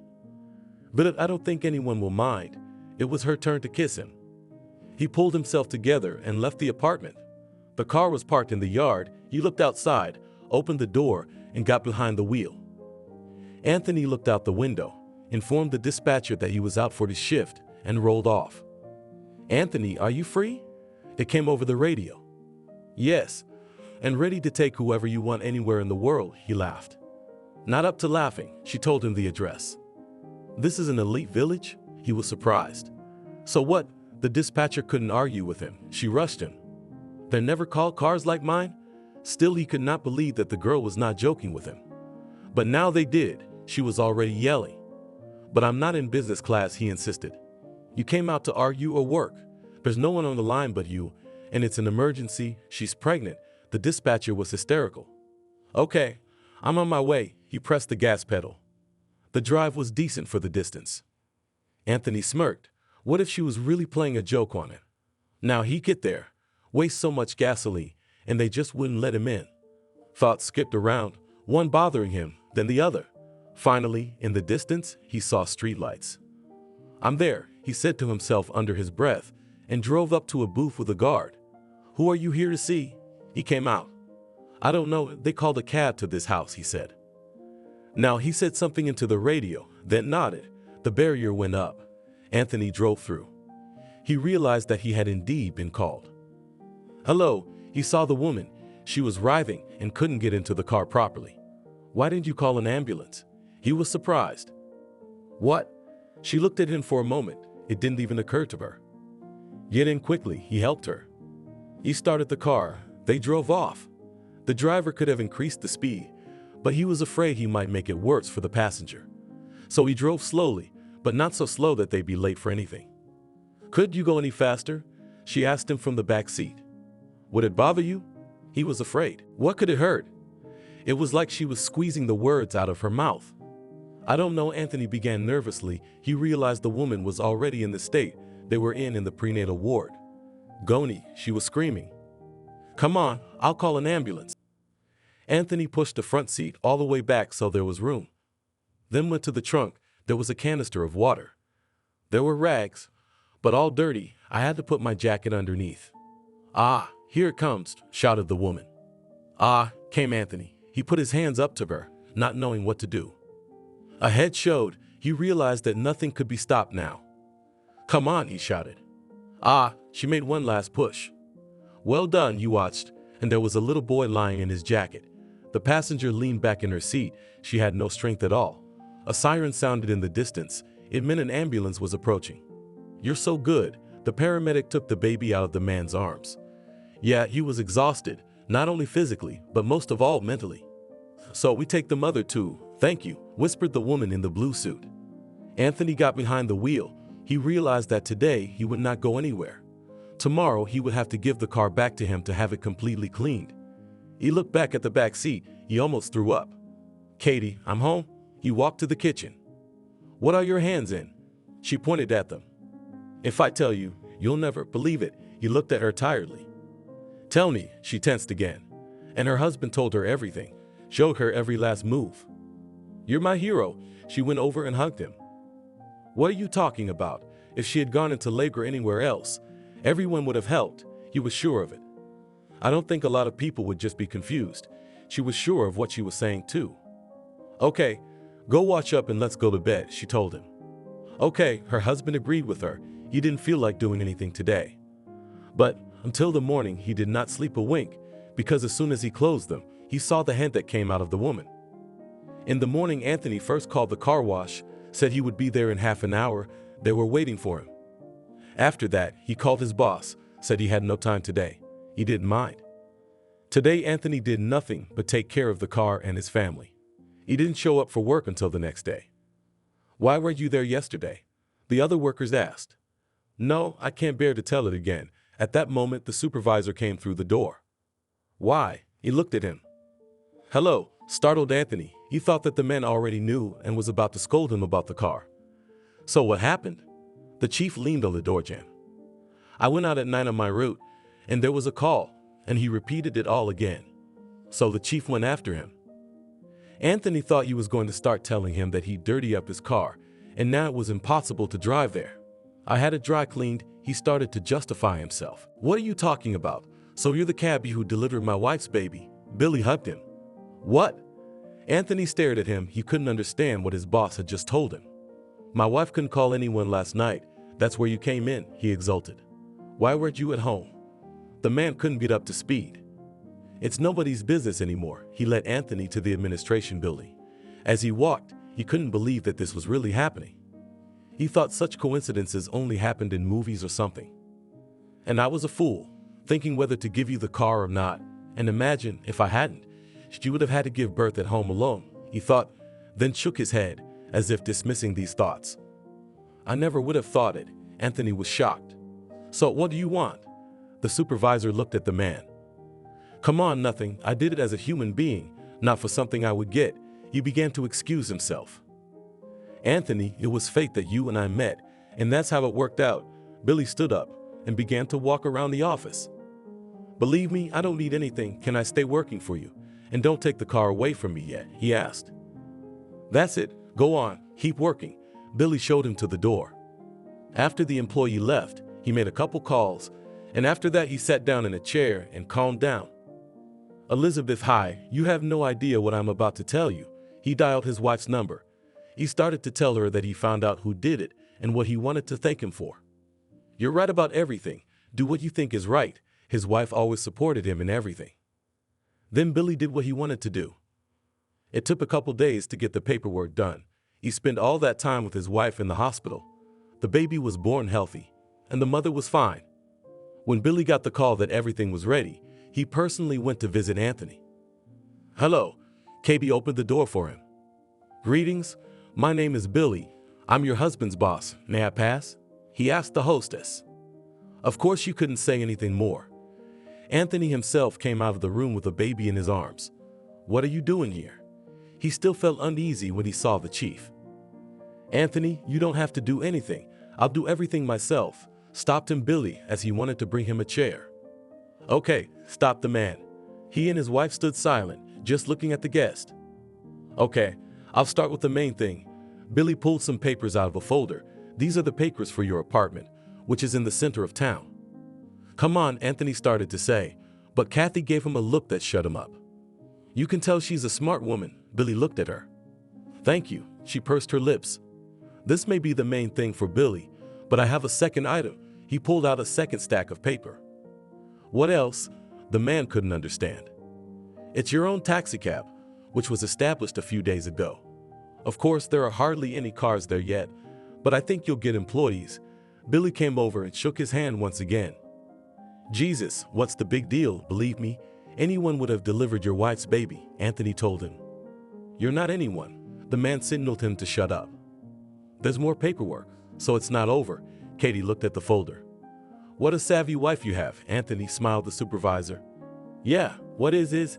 Anthony was a little embarrassed for Kathy right now. "As you guessed, I have another clause. The car I gave you for rent stays with you. You can work on it if you want. But I'd like to give you the car for your own use." He handed over the papers. "That's it. I've had enough of these handouts." Anthony freaked out. "Let me give it to you." Katie held out her hand. Okay, Billy realized that on the one hand, this whole thing wasn't very pleasant. "Anthony, I haven't said the most important thing. Please come out here," Billy called out to him. "What else?" He could not come out. "In a month we will be baptizing our son, and you will be his godfather." He came over and hugged him. "That would be enough for me." Anthony looked at his boss, now probably ex-boss. "Okay, that's enough. If I can afford it and you can't, why not help?" He clapped his future cousin on the shoulder. "Is that it?" Looked Anthony at him. "Yes," nodded and smiled at Billy. "Thank you." Now it was Anthony's turn to thank. "That's it. You and I are going to be inbreeding soon, so there's no need to sit in ambush. As soon as Elizabeth is discharged, we're expecting you for porridge," he told Anthony. "Good." He looked at Katie. Billy left, and the family stood like that in the hallway, all the papers on the nightstand. "You've said I wouldn't need anything with you." Katie walked up to him. "Yes," he nodded. "Well, your wish has come true. Now we have everything and more." She couldn't believe it herself. "Does that happen?" He looked at his wife. "Probably, if it's all happening in real life." She knitted the papers in her hands. 2 weeks passed after that day. Billy, as promised, invited them to his house. Introduced him to Elizabeth, who smiled at Anthony and once even apologized. No kidding, he wasn't very pleased to hear her apologize. If it wasn't for you then, she would have started that song again. "You should all calm down by now." Anthony looked at his future godson. "Would you like to hold him?" Elizabeth handed him into his arms. "Thank you, I have more friends now," Anthony said. "And family." Billy came up to them. "Well, that too," grinned the man. Some time ago, he was a simple loader in a hospital, and never would have thought that he would become the owner of such wealth. "Hello, and can I take a statement?" He came to the hospital once. He had to open a business, and for this he needed to register. "Anthony, they say that you are now the owner of factories and steamships, and all thanks to what? The fact that he worked in the hospital for so many years." Looked at him girls and women of this department. "Who's talking?" He didn't understand. "The whole city is shocked that such a thing could happen, at least the neighborhood where you live, and our hospital, all on the ears," told the latest gossip local chief. "Oh yes, you say too." He took the paper that had already been prepared for him and wanted to go out. "Will you be a godfather?" the same woman asked lastly. "I will," he nodded and went out. As he walked home, he thought that he didn't give a damn about anyone. He lives once, and if he is so lucky, why not use everything? And let them say what they want. He hadn't stolen anything. "Are you ready?" his wife asked him on the day of Harry's baptism. Of course, he stood in the hallway. "Then take the children and go into the yard," she asked him. "Okay," went with them Anthony down the stairs. They got in the car, drove to the church where a lot of people had already gathered. "Hi," Billy walked up to them. "Hello." Anthony couldn't get used to that. "Shall we go?" He handed his son to his godfather. "Sure." Anthony looked at his children. They entered the church. It was quiet. Everything went well. Harry didn't even cry once. They came out, crossed themselves. "Thanks for your son." Billy shook his hand for the umpteenth time. "Thank you for everything." They hugged. Elizabeth walked over to Kathy. "What a wonderful husband you have," she told her. "I know it myself. He saved me once," she said, tears welling up in her eyes. "Happiness to you." Elizabeth spoke sincerely. "And the same to you." The women hugged each other. Together they drove to Billy's house to continue the ceremony. "Please," cried the girl. She didn't have enough strength to drag this woman into the entrance, but no one could help. The streets were deserted. Selena didn't understand why she was doing this. It was just the first thing that came to mind. She put into action. She made one last push, and already the woman was outside the threshold of the entrance. You stink." The girl plucked her nose and wrinkled her nose. She got up and went home. "How long am I going to wait for you?" Jack shouted to his buddies. "Where are you always in a hurry?" The guys were just putting on their leather jackets and blazers. "I don't like to be late." He stood by the car and stared at the wheels. "Nobody's late for anything." Billy came out to him. They had a jammed arrow today. They needed to keep their faces on the ground. "How many?" asked Jack about the number of people his friends had pulled up. 40 men, one of them shouted. "That's enough." He spat and got into the car. It wasn't the first time they'd been together, so they knew what was going to happen. They drove up to a large warehouse. No one was there yet. They started to look around. Not a couple minutes later, cars came from both sides, shooting. Jack fell to the ground. He grabbed his shoulder. He just couldn't feel it. "How?" Hey fell down next to him to take cover behind a car, buddy. "I'll live." He pulled a gun from behind his belt. The fight was not for life. Many of them just did not come out of it alive. "Get to the cars," the man in charge shouted. But Sam looked in the direction of the enemy. "I said to the cars, then we'll deal with these creeps." He turned and looked at the asphalt, where several lifeless bodies lay. Everyone in the car was silent. No one wanted to talk about what had happened. One thing was clear: there was no need to ever rush into anything. Those guys were saved by the effect of surprise. They saw where and how Jack's men were standing. "To the restaurant," the young man said sharply to the driver. They turned, stopped in front of a beautiful building. Jack got out of the car. His cronies followed him. Quiet music was playing in the room. No one was there. "Waiter," Jack called irritably, because there was no one in the room at all. Now, a woman's voice was heard. And now she came out from around the corner. The young man fixed his eyes on her. A tall girl with a chiseled figure. Short black hair, snow-white skin, red lips, and a short skirt made her irresistible. "Mine." Jack turned to his companions. "What do you want?" The girl approached and began to smile. "You." The young man grabbed her by the waist and pulled her closer to him. "What are you doing?" "I'll call the guards." She was afraid.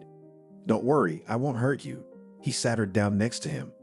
"I can't sit here," she looked back. "With me, everything is allowed." He looked at her and admired her. They ordered. When everything was on the table, Jack poured in shots to memorialize those who didn't come back with them tonight. "Beauty, do you have a name?" The waitress sat with them as they did so. "Inga," she said, looked at him and smiled. "What a beautiful name, and I'm Jack. I feel like you and I were made for each other." He nuzzled his nose into her neck. "I think you'd have to know a person a little bit to say that," she coquetted. "I don't need anything. I can see everything." He pressed himself against her again. Inge liked that kind of treatment. She had wanted someone to like her for a long time. Today was her first shift at the restaurant, and such luck. They sat at the table until the evening, and then Jack stood up and held out his hand to Inge. "Are you with me?" he asked. "If he says that, he's not asking about tonight. He's asking about forever," whispered someone behind Inge. Yes, she gave him her hand and got up from her seat. He nodded his head. That meant no one was getting in the car with him. The two of them went there alone. The girl looked out the window. They drove past various stores and other storefronts. It seemed to her that this man would do anything for her. She would be happy in this life. Jack was generous. He spared nothing for his girl, buying clothes, flowers, gold, anything she wanted. Inga didn't know what he did, but it didn't matter to her. She simply idolized her young man. Does it hurt? She approached him when he entered the apartment. Go away, he could have snapped at her, but Inga didn't notice it, let it pass her ears. Jack, let me blow on it, she said at him affectionately. Inga, there's nothing there. He wrinkled his nose as he moved his hand. Why are you doing all this? What if they kill you? That was what the girl feared more than anything. Spit, he glared at her until she did. I'll go, she went to the kitchen. Bring something to drink, he asked in a loud voice. Right now, Inga was happy to do anything for him. And let's get married. He took her in his arms. They had been together for almost 6 months. Sure, she kissed him on the nose. Then I'm telling the guys to make sure it's all good. He set her on the floor, slapped his palm on her butt, and stared after her. What are you doing? She turned around and made big eyes. To buy a wedding dress back then, you had to have quite a few connections or try really hard, but Jack had both. He made a couple of calls, and the next day Inga was trying on a white dress. So it's big for you, sat next to her friend Oksana. She thought it would be just Are you stupid? It can be sewn, but no one else has it. Only me, she shouted at her friend. And don't yell at me, the girl got up, came to Inga and started to pull the fabric. Yes, this will be just right. They looked in the mirror. Jack was getting ready too. He bought a suit. He really didn't want to wear a tie. I feel like I'm going to put all this on, and then you'll put me in a coffin, he said. What are you talking about? Said his witness and best friend, Billy. All right, help me. The groom stood in front of him to tie his tie. What's there to do? The guy was twirling 2 ribbons in his hands. Oh, all right. Jack pulled it all off. Who made up that I have to wear a tie? That's right, supported his friend. They were ready. The cars were decorated too. Now all that was left was to pick up the bride and drive to the registry office. The groom could not embarrass himself in front of his friends and the rest of the gang, so the best restaurant in town was ordered. The wedding party sang and sang until the morning, and the next day the guests who urgently wanted okroshka and brine. Well, wife, now I need an hair, kissed her in the evening young man. There will be for you an hair and heiress. Inga laughed rinningly. Well, I'm on business. He went out and slammed the door. Not even 3 months later, as the girl realized that she was expecting a child, and she informed her husband about it. See, you can have it any time you want. He was drunk. Were you with the girls? She pulled a hair off his jacket. Look, don't start, huh? He turned to her. What do you mean, no start? She moved closer to him. If you want to have everything, and you were nothing for it, do not start, advised the husband to his wife. It was the first time Inga had seen him like this. She backed away, thinking it was better for her to stay away. You my wife, I will always come back here. And women are women. He went to his room. Such a turn, Inga did not consider such a turn in her fate. She didn't know what her husband was doing, but she knew that he had a lot of money, an apartment, and more than several cars. How are you? Jack asked her at breakfast. It could have been better. She didn't look up at him.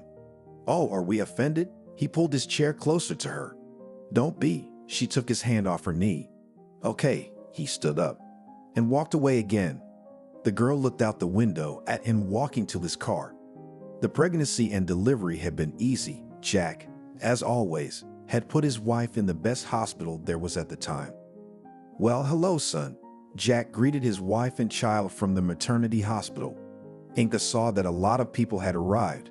They were all family friends. Thank you, she kissed her spouse as he handed her a bouquet of flowers. They arrived home, where in one of the rooms stood an assembled crib, a table, and a small dresser.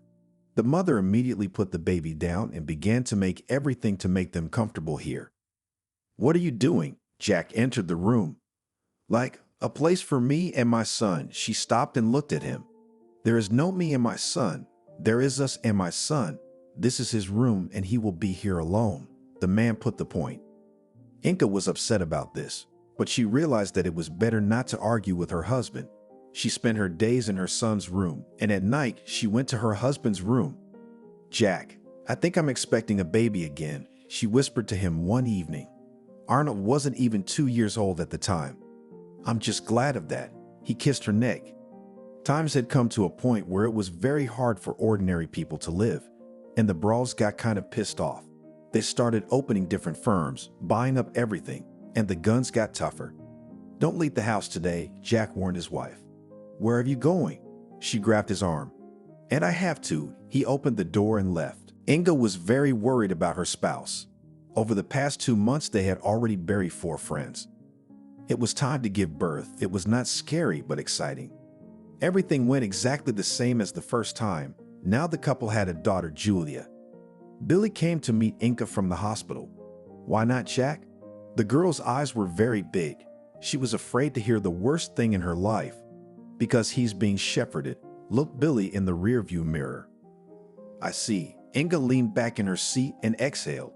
They arrived home. Her husband was there. He greeted his wife and daughter, kissed her, and gave her flowers. "I need you." Jack approached Inga a couple months after Julia showed up. Yes, she was always ready.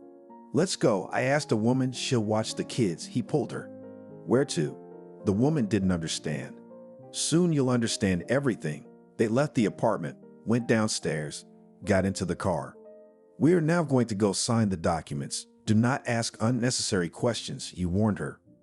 "I understand." She never asked anything unnecessary. When all matters were settled, Jack locked himself in his office and did not come out for a long time. Inga went to the phone, made sure no one was listening, and dialed Billy's number. "Hello," she whispered. "What? Does Jack know you're calling?" He immediately asked a question. "No. Tell him what's coming up." She realized long ago. Tomorrow there will be a big shoot. Probably no one will come back. After these words, he immediately hung up. Inga cried how she was alone with 2 small children in such a cruel world. It was unbearable to sit and just watch your husband prepare to die. "Talk to me," she asked him. "Not now." He turned away to avoid looking her in the eye. "When tomorrow?" She stared at him. "What do you know?" He guessed. "Practically nothing. It's very serious," she sniffed.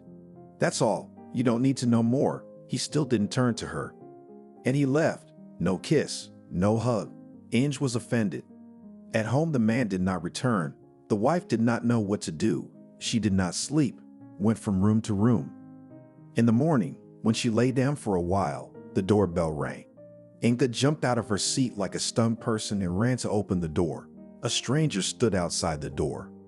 "Inga?" He looked at her. "Yes, and who are you?" Her legs became cotton. She realized that she was about to faint. "Alexander." He made a gesture to show that he wanted to enter the apartment. "Yes, of course." She let him pass her by. "Yesterday, you probably know, there was a massacre at the abandoned factory. Only he and Billy survived from Jack's crew. But Sirioba's injuries are very serious. He's in the hospital, and Jack was taken." The young man lowered his head. "How taken?" Inga shrieked and started to get nervous. "I don't know the details. I was only told to tell you about it." He left the apartment, went down the stairs and left, and the woman remained standing in the hallway. She went into the room to the children. Arnold was 6 and Julia was 3. She sat down on the couch that stood there, tears streaming from her eyes. Why hadn't he bothered to protect herself? Why had he let this happen? "Mommy, what's wrong?" Her daughter sat up next to her. "Everything is fine. Sleep." She looked at Arnold. He frowned and did not want to talk to anyone about anything. Inga waited for the trial and what would be assigned to her husband. The sentence was cruel, but the lawyers tried. They managed to reduce the sentence by 6 years. Jack had only 9 years left to serve. "Don't cry." One of the wives of those who died pressed Inga to her breast. 9 years, she told herself. "Inga, pull yourself together." The woman slapped her. "What?" She grabbed her face. "Nothing. My husband died. I have children at home and everything else, and you are killing yourself," she shouted at the whole corridor. "I'm sorry." She didn't know what else to say. She returned home. Nothing was interesting. The children came. She fed them, did laundry, cleaned up, did everything else. She was in no mood. Hello, she came to the phone in the evening. It had been 3 years since Jack had had his trial. You didn't wake her up? Billy called her. No, just put the kids to bed. She lied, of course she'd been asleep for a while. Can I come over to your place? Why are you avoiding it? Asked the guy. Okay, the girl finally gave in. To be honest, she liked this guy since the first time they met, but she'd never told anyone about it. If Jack chose her, she'd stay with him. She'd never been alone with Billy because she was afraid of herself. But now, he'd asked to come over. Hi, he stood on the doorstep with flowers. Why? She looked at the bouquet. Why, you're a woman, and you like flowers. He was talking nonsense. Come in, she took the bouquet and put it in a vase. How are you here? The young man came into the room. As you can see, she waved her hands.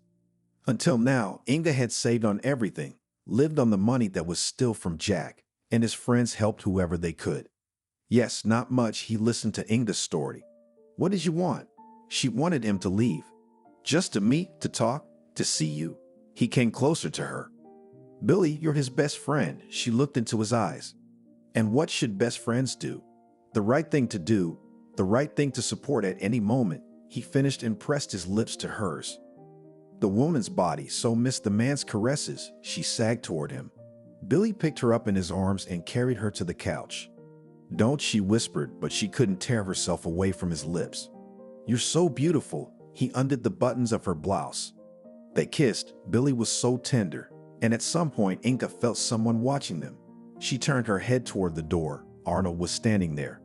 I hate you, he said, grabbed something off the table and threw it at the couple. Son. She jumped up, but he'd already gone to his room. Don't mind him. He's just a kid. He'll forget. Billy pulled her back. What? Practically 10 years old, little, you name it. She didn't know what to do now.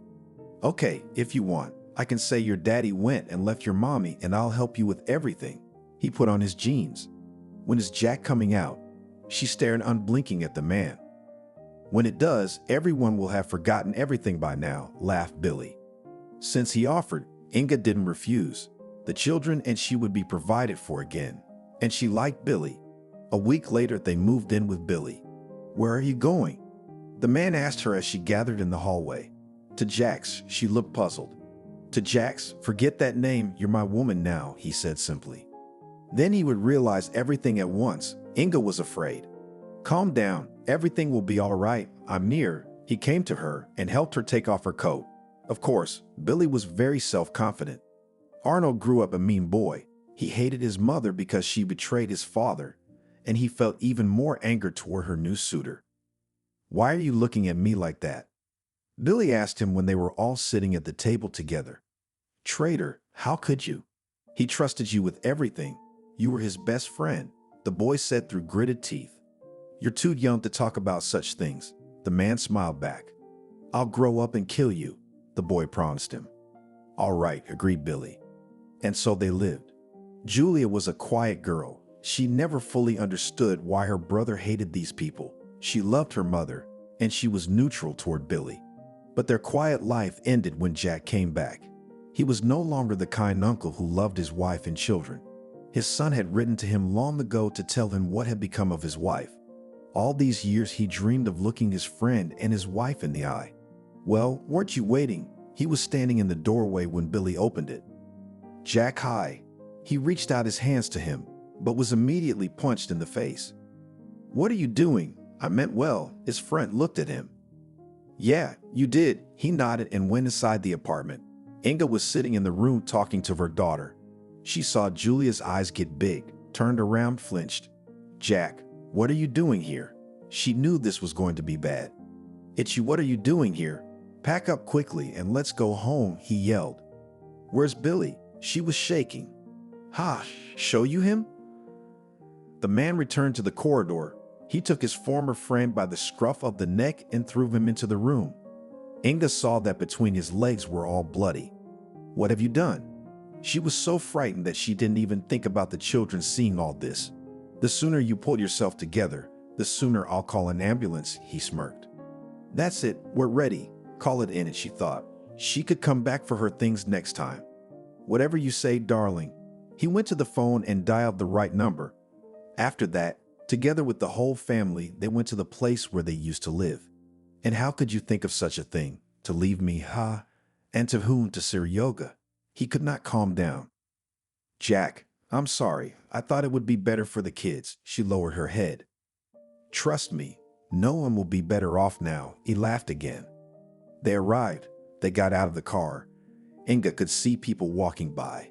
She wanted to shout for them to stop and help her, but there was no way to do it. Daddy, how glad I am that you came. Arnold did not leave him. Yes, son, but I'm not very glad. He turned his head toward his wife. She was standing by the mirror. What are you looking at? He shouted sharply. What are you doing?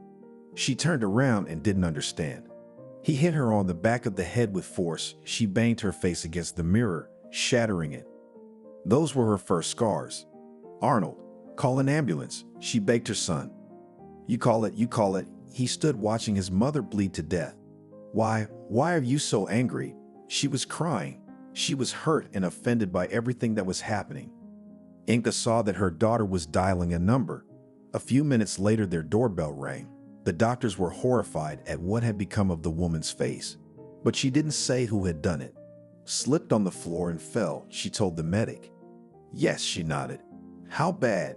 She looked up at the medic. Badly, he nodded. Scars. Tears came to her eyes again. There will be. The medic didn't hide it. She returned home with a bandaged face. Julia came to her. She sat next to her mom and stroked her arm. What, Mommy, are you paying for your mistakes? Arnold stood in the doorway. What did I ever do to you? She didn't understand. It hurt to speak, so she turned away and didn't want to say or hear anything else. Jack was busy again with some business. His capital had already increased during the time he had been in the out-of-the-way places, and now they were increasing.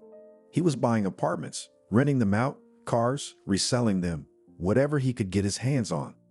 Why do you put up with all this? Get away from him, Julia said, when the years of school were coming to an end. Do you think he'd let me do that? The woman's body was a wreck. Her husband did nothing but beat her, beating her, tearing her skin, putting out cigarette butts on her legs, back, and neck. Inga cried, but it didn't help. She endured. Julia felt sorry for her mom, but there was nothing she could do either. The girl wanted so much to get out of this house quickly, not to see all these faces surrounding her again, except her mom, of course. I wish you, daughter, never to experience such a thing. Her mother kissed Julia. Don't come home unnecessarily. Julia hugged her mother. She didn't need anything from her father or anyone else. She had finished school. Now she was about to enroll. She wasn't going home. Arnold never left his father's side for a minute. When he felt his shoulder next to him, he was so arrogant and cocky. When the man wasn't around, he was silent all the time. We should change the car. He hinted to his father that he needed a new car. I'll take care of it myself. The man stopped him. In the evening, when the table was set, the two of them sat at it. Inga did not come out. Why do you put up with her? Arnold asked Jack. Don't you know? The man was very surprised, for he knew that his son stuck his nose in everywhere he could. Believe me, no, thought he. So for love, bit off a piece of meat the young man. You saw her, what love, and what a beauty she was. The man savored these words. So why? The boy kept up. Then, when the hunt for me began, I signed everything over to your mother so that I had nothing to take from me.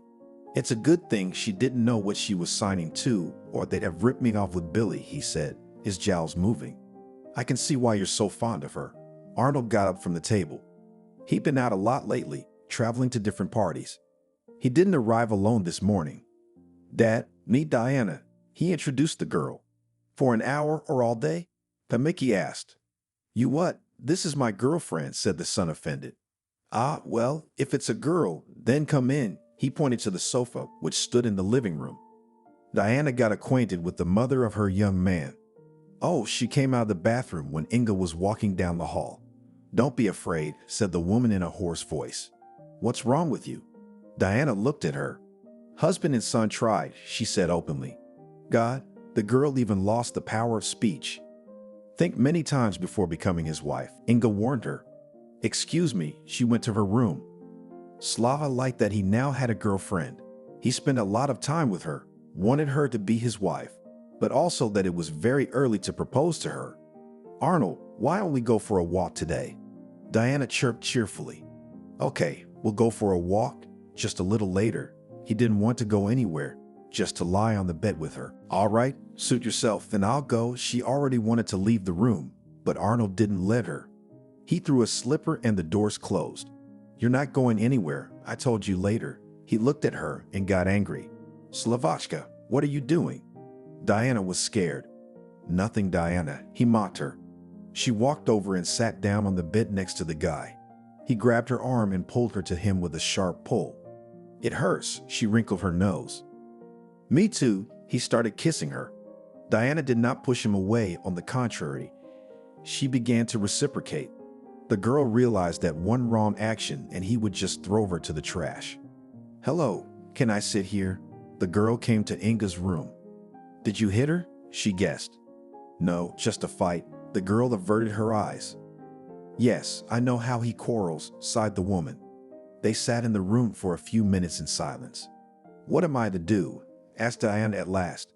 Nothing, run or endure for the rest of your life. She pointed with her hand to her face. After that, the woman and Inga began to communicate well. Arnold proposed to me, she showed me the ring. You'd be a fool to marry him, the mother said quite seriously. But I love your son, she said confusedly. Yes, I thought I did too. Inga smiled a little. Will you help me prepare for the gala? She'd hoped for the woman's support. Of course, the woman never refused anyone. But the next day Arnold announced that there would be no celebration. They would just get married and sit here as a family. Would we invite Inga? The bride was sure of it. Of course not. The son wrinkled his nose. Good. Again the girl swallowed everything. On the weekend, they went to the registry office. If Diana wore a beautiful dress and arranged her own hair, Arnold was in stretchy sweatpants and a t-shirt. Could you dress normally? She didn't understand. And so it will do. You love me not for money and not for clothes, he winked at her. What a fool you are. Why are you like your father? Your mother has suffered so much and you are there. Diana got angry. They signed. They were now husband and wife. They came home, as Arnold wanted. There was a huge table in the hall, bursting with hors d'oeuvres. Only Jack was there to greet them. Well, hello, children. He hugged the two at once. Let's eat already, sat down at the table the groom. And I have a present for you. The father left the room. He came back with a box, handed it to his son. It was the keys to a new car. Thank you, Dad. I've wanted it for so long. The young man rejoiced at the gift like a child. Diana looked at the two relatives and waited for something to be given to her. But it turned out that there were no more presents. It was a shame. In the evening, she went to Inga's room and took some cake to treat her. Thank you, my daughter. But in the morning, you'll realize what kind of husband you've chosen for yourself, the woman said. No, we'll be fine, the girl assured her. Yes, the woman stood and nodded. She knew her son better than anyone and what he was capable of. I can't even imagine that your own son could do this to you, Diana told the woman. Believe me, he may not have done much physically, but mentally he was killing me to the point where I just wanted to lie down and do nothing else. Inga turned away to the window. Perhaps she could cry now, if there were still tears left. As Diana said goodbye to her, she left the room. The girl had no idea that all the things she had said today were to be experienced by her. Where have you been? She entered the room and heard the voice of her drunken husband. Arnold, what are you doing? She came up to him like a pussycat. What? That's what he hit her in the face. She flew right back to the door. The girl was lying there, looking at the young man with frightened eyes. What do you think you're doing? She started to get up, but he wouldn't let her. You went to see her, didn't you? Do you want to become like her? Only I turn away, immediately to my friend you will go away. Stood over her and spoke haughtily. What friend? You don't even have any friends. Diana didn't understand anything. No friends. Again she received a blow in the side. Soon will appear. Do not worry. And now go, wash up, and go to bed. I'm tired. Diana stood under the hot shower. Tears flowed down her cheeks. She didn't know what to do now. Inga was right when she said he was like that. Why did she take this step? Why did she marry him? Why did she pretend to some riches? And life, what about it? She couldn't stay in that shower forever. She had to get out at some point anyway. And Diana was out of there. Arnold was already asleep on the bed. She breathed a sigh of relief and laid down next to him. In the morning, he got up as if nothing had happened, kissed his wife, and told her that they were going down for breakfast together now. She couldn't bear to look at him. Right after breakfast, she went to her mother-in-law's house again. Oh, did my predictions come true? She looked at the girl's lip. Yes, you were right. He was drunk last night, and everything happened as you said. Diana is ashamed to admit it. Inga came up to her, pressed her against her, stroked her head. At that moment, the door opened. On the threshold stood the son. What are you teaching her here? Shouted at his mother Arnold. It's time for you to calm down. I'm not teaching anyone anything, and I myself did nothing wrong. I only wanted you and Julia to be happy, she told him in a calm voice. He grabbed her by the hair and pushed her. Her mother fell down. She didn't want to get up because she knew that this blow would be followed by another one. Arnold grabbed his wife's hand and they left that room. Inga got up. She didn't know what to do, so she went to her husband's office. Jack, can I come in? She asked at the door. What do you want? He looked at her sideways. I want to talk to you. She sat down in the chair across from him. Talk. No one's stopping you, he told her in a rough voice. Why do you keep me here? Let me go. You are doing well. Why do you need me here in this house? The woman did not understand. Why, and you still don't understand why I keep you here. And he told her all about the documents and the money. I'll rewrite it all back, she said. No, darling, I don't want to lose everything I've worked so hard for, he laughed in her face. Am I to suffer with you for the rest of my life? So I will do it all before, without your help. She abruptly turned around and went to the exit. Come on, you'll only make our lives easier, her husband said to her. She ran down the steps and cried. She would never wish such a fate as hers on anyone. In her room, she opened the closet, took out a sash, tied it to the radiator. And the worst part was that she didn't have the fortitude to do it to herself. She sat down helplessly by that radiator and cried in her voice. In the evening, when father and son were conferring in his study, Diana came to her again. Why did you come here again? Didn't you get enough of it last time? I'm quiet. They are in a meeting in the office. She pressed her finger to her lips. At that moment, the girl's eyes slid to the floor. She saw the belt. Go. Her mother-in-law pushed her towards the door. You what? She stared at Inga. Nothing. Didn't have the guts, the woman admitted. Diana walked out of her room, eyes widened. She imagined what could happen now. Would she have to suffer the same way for the rest of her life? The girl cried for the first time in this house just for fun, out of thought. She went out into the garden, where it was very beautiful. Arnold joined her a few minutes later. Where are you going? He asked casually. Nowhere, I just decided to walk here. She looked at the green bushes. If you go anywhere without my knowledge, you'll be fine, he said knowingly. Arnold, I don't want to be your wife anymore. She looked at him pleadingly. Why not? You've been pleasing me, all to get me to propose. And now what's happened? He made a perplexed face. Let me go, please. She put her hands together. As soon as I get bored of you, you'll go straight to all four sides. He turned around and went into the house. Fool, Diana said to herself and followed her husband. After that, further married life consisted of one thing. He came home. Diane slept with him. She was no good for anything else, according to Arnold. When there was no one else in the house, he and Inga would gather in the kitchen. They might even drink wine and gossip. But that was very rare. Usually both of them were in their rooms. Julia was by this time well into her studies. She knew that she could only rely on herself, so she had to get a profession. Did you get in? Asked her friend, whom they had met on the train on their way here. I don't know. Julia stood with her back to the board where the results were hanging. Girlfriend, I congratulate you, and I got in just to another college. It's across the street. She pointed her finger at the building. At this point, Julia was finally able to tune in and turned around. She had indeed gotten in. Shall we celebrate? Nika pressed her. Okay, just not tonight.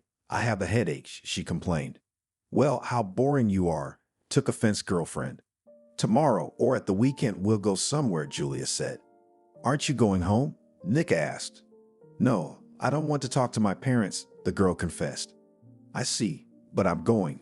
So it's not fate. They laughed together. Julia did not want to shirk her studies. She chose the profession herself. She entered it herself, and now she wanted to finish it herself. But sometimes fate gives surprises you don't expect. They had a celebration at the college, dedication to students. It was fun, a concert, and afterwards, a disco. Julia had so much fun that she forgot about the time. When she looked at her watch, it was past 11. She ran to the dorm. No, the stern janitor mothballed her from the window. Well pleased, the girl begged her. I won't let her in. The woman stepped away from the window and walked away. Julia looked around. It was dark and cold outside. She didn't know where to go. She wandered to the nearest 5-story building, at least in the entryway to keep warm. There she sat down on the steps and dozed off. Who are you? A guy came up. Nobody, the girl snapped at him. Well, nobody, what are you doing here? He sat down next to her. You could hear that he smelled of alcohol. Leave me alone. They didn't let me into the dorm, so I'm sitting here. She didn't want to talk. Let's go. He took her hand. Where to? She didn't want to go, so she started to pull away. Don't be afraid, silly. He looked at her and smiled. Julia followed him. She wasn't. At least she'll be warm. Here, I live alone. You can stay here. He led her into his apartment. Thank you, she said quietly. The guy went to the kitchen, put the kettle on, went out into the corridor and watched her take off her shoes and jacket. Let's go. I'll make tea, he called her. They walked through, sat down at the table. The young man made tea, put it in front of Julia. Carlo, he sat down opposite. Julia, she took a small sip of tea and burned herself. So here's to introductions, he raised his cup. Aha, she sat back and looked into hers. Carlo bedded the girl on the couch. She didn't want to sleep, a little afraid. But as soon as her head touched the pillow, she just passed out. Wake up, sleepyhead, you'll sleep through everything. The guy woke her up in the morning. Yes, Julia jumped up. Where is she? What's wrong with her? I had a lot of questions in my head. Don't worry, you haven't been drinking, he laughed. I have to go to school. She started packing the things she had taken off yesterday before going to bed. Will you meet me today? He asked as he walked her to the door. I don't know, she looked up at him. At that moment, something clicked inside. Why hadn't she noticed yesterday that he was so handsome? Well, I know where you live. I'll come get you. He opened the door for her. Julia came out. From that moment, the girl couldn't help thinking about Alexei. She waited for him, but he did not come. The next day, she also waited for him, but again, he was not there. What's going on with you? Sarah, her roommate, asked her. I think I'm in love. She didn't want to tell anyone how she felt. With whom? She was surprised because Dashka was either at school or in the dormitory all day long. Remember when I didn't sleep at home, the neighbor looked. Yes, she nodded. So Julia told me everything. You have to be so naive, it's good. At least nothing happened in the apartment. Shook her head, neighbor. You don't understand anything. The girl was offended. Okay, but you understand a lot. She turned her back to the wall. A month passed and Carlo never showed up. Even though the houses were next to each other, Julia never saw him. There came to you, went up to their room on duty. Who? Surprised the girl. She knew that a friend from a neighboring college could come, but she said she would be busy. Some guy, the girl smiled. Julia's heart beat faster in her chest. She put on her slippers and went out. Hi. Carlo was standing there, flowers in his hands. Hello, she walked up to him, looking around to make sure no one saw anything. It seemed to her that everyone knew that she had been waiting for him for so long, and he had come only now. Why are you so pensive? He asked her. No, I'm fine. Julia smelled the flowers. Will you come with me for a walk? He asked her. I don't know, she shrugged. Come on, I'll tell you where I've been. He pulled her by the arm, just like that time in the entryway.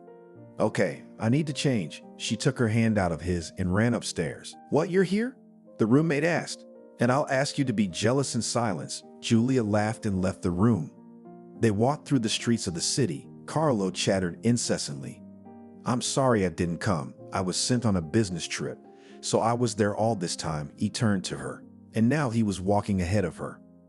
Why are you telling me this? I don't care. She made an indifferent look. Thought you were waiting, the guy saddened. Come on, waited a couple days, she told him the secret. Well, I'm here, and now I'm not going anywhere. Carlo was so happy, talking all the time, laughing. Okay, they had been outside for hours. The girl was freezing. Shall we go to my place? He asked her as they walked towards the dorm. Let's not tonight. She didn't want to rush things. Okay, whatever you say. He led her to the door, and then the young people stood opposite each other for a long time. Julia was thinking, even waiting for him to kiss her, and Carlo was in thought. He certainly wanted that kiss, but he was afraid to scare her off. They just said goodbye. The heart in the girl's chest was pounding, even pounding. She thought everyone could hear it. She had finally and irrevocably fallen in love with him. Now Carlo came for her every evening. They either went for a walk or went to his place. Why don't you want to move? It's better in an apartment than in a dormitory. Every time he asked. You know, I'm used to it. She was telling the truth. Okay, I'll wait. He was stubborn. So wait, she said, like a queen. But after New Year's Eve, the girl agreed and they started living together. How happy I am, you can't even imagine. The guy woke up every morning. Enough for me to talk about it. I'm happy too, she told him and kissed him after that. With her parents, Julia never communicated. She didn't think she needed to. She felt sorry for her mom. She thought she was going to get on her feet and take her in. Why are you so sad? Carlo had seen her like that a lot. No, you just thought she was looking away so he wouldn't see her tears. Well, that's your business. I won't interfere. After saying that, he climbed out from under the blanket and went to the kitchen. Julia looked at her lover and could not understand how such a chance meeting could bring her to such a wonderful man.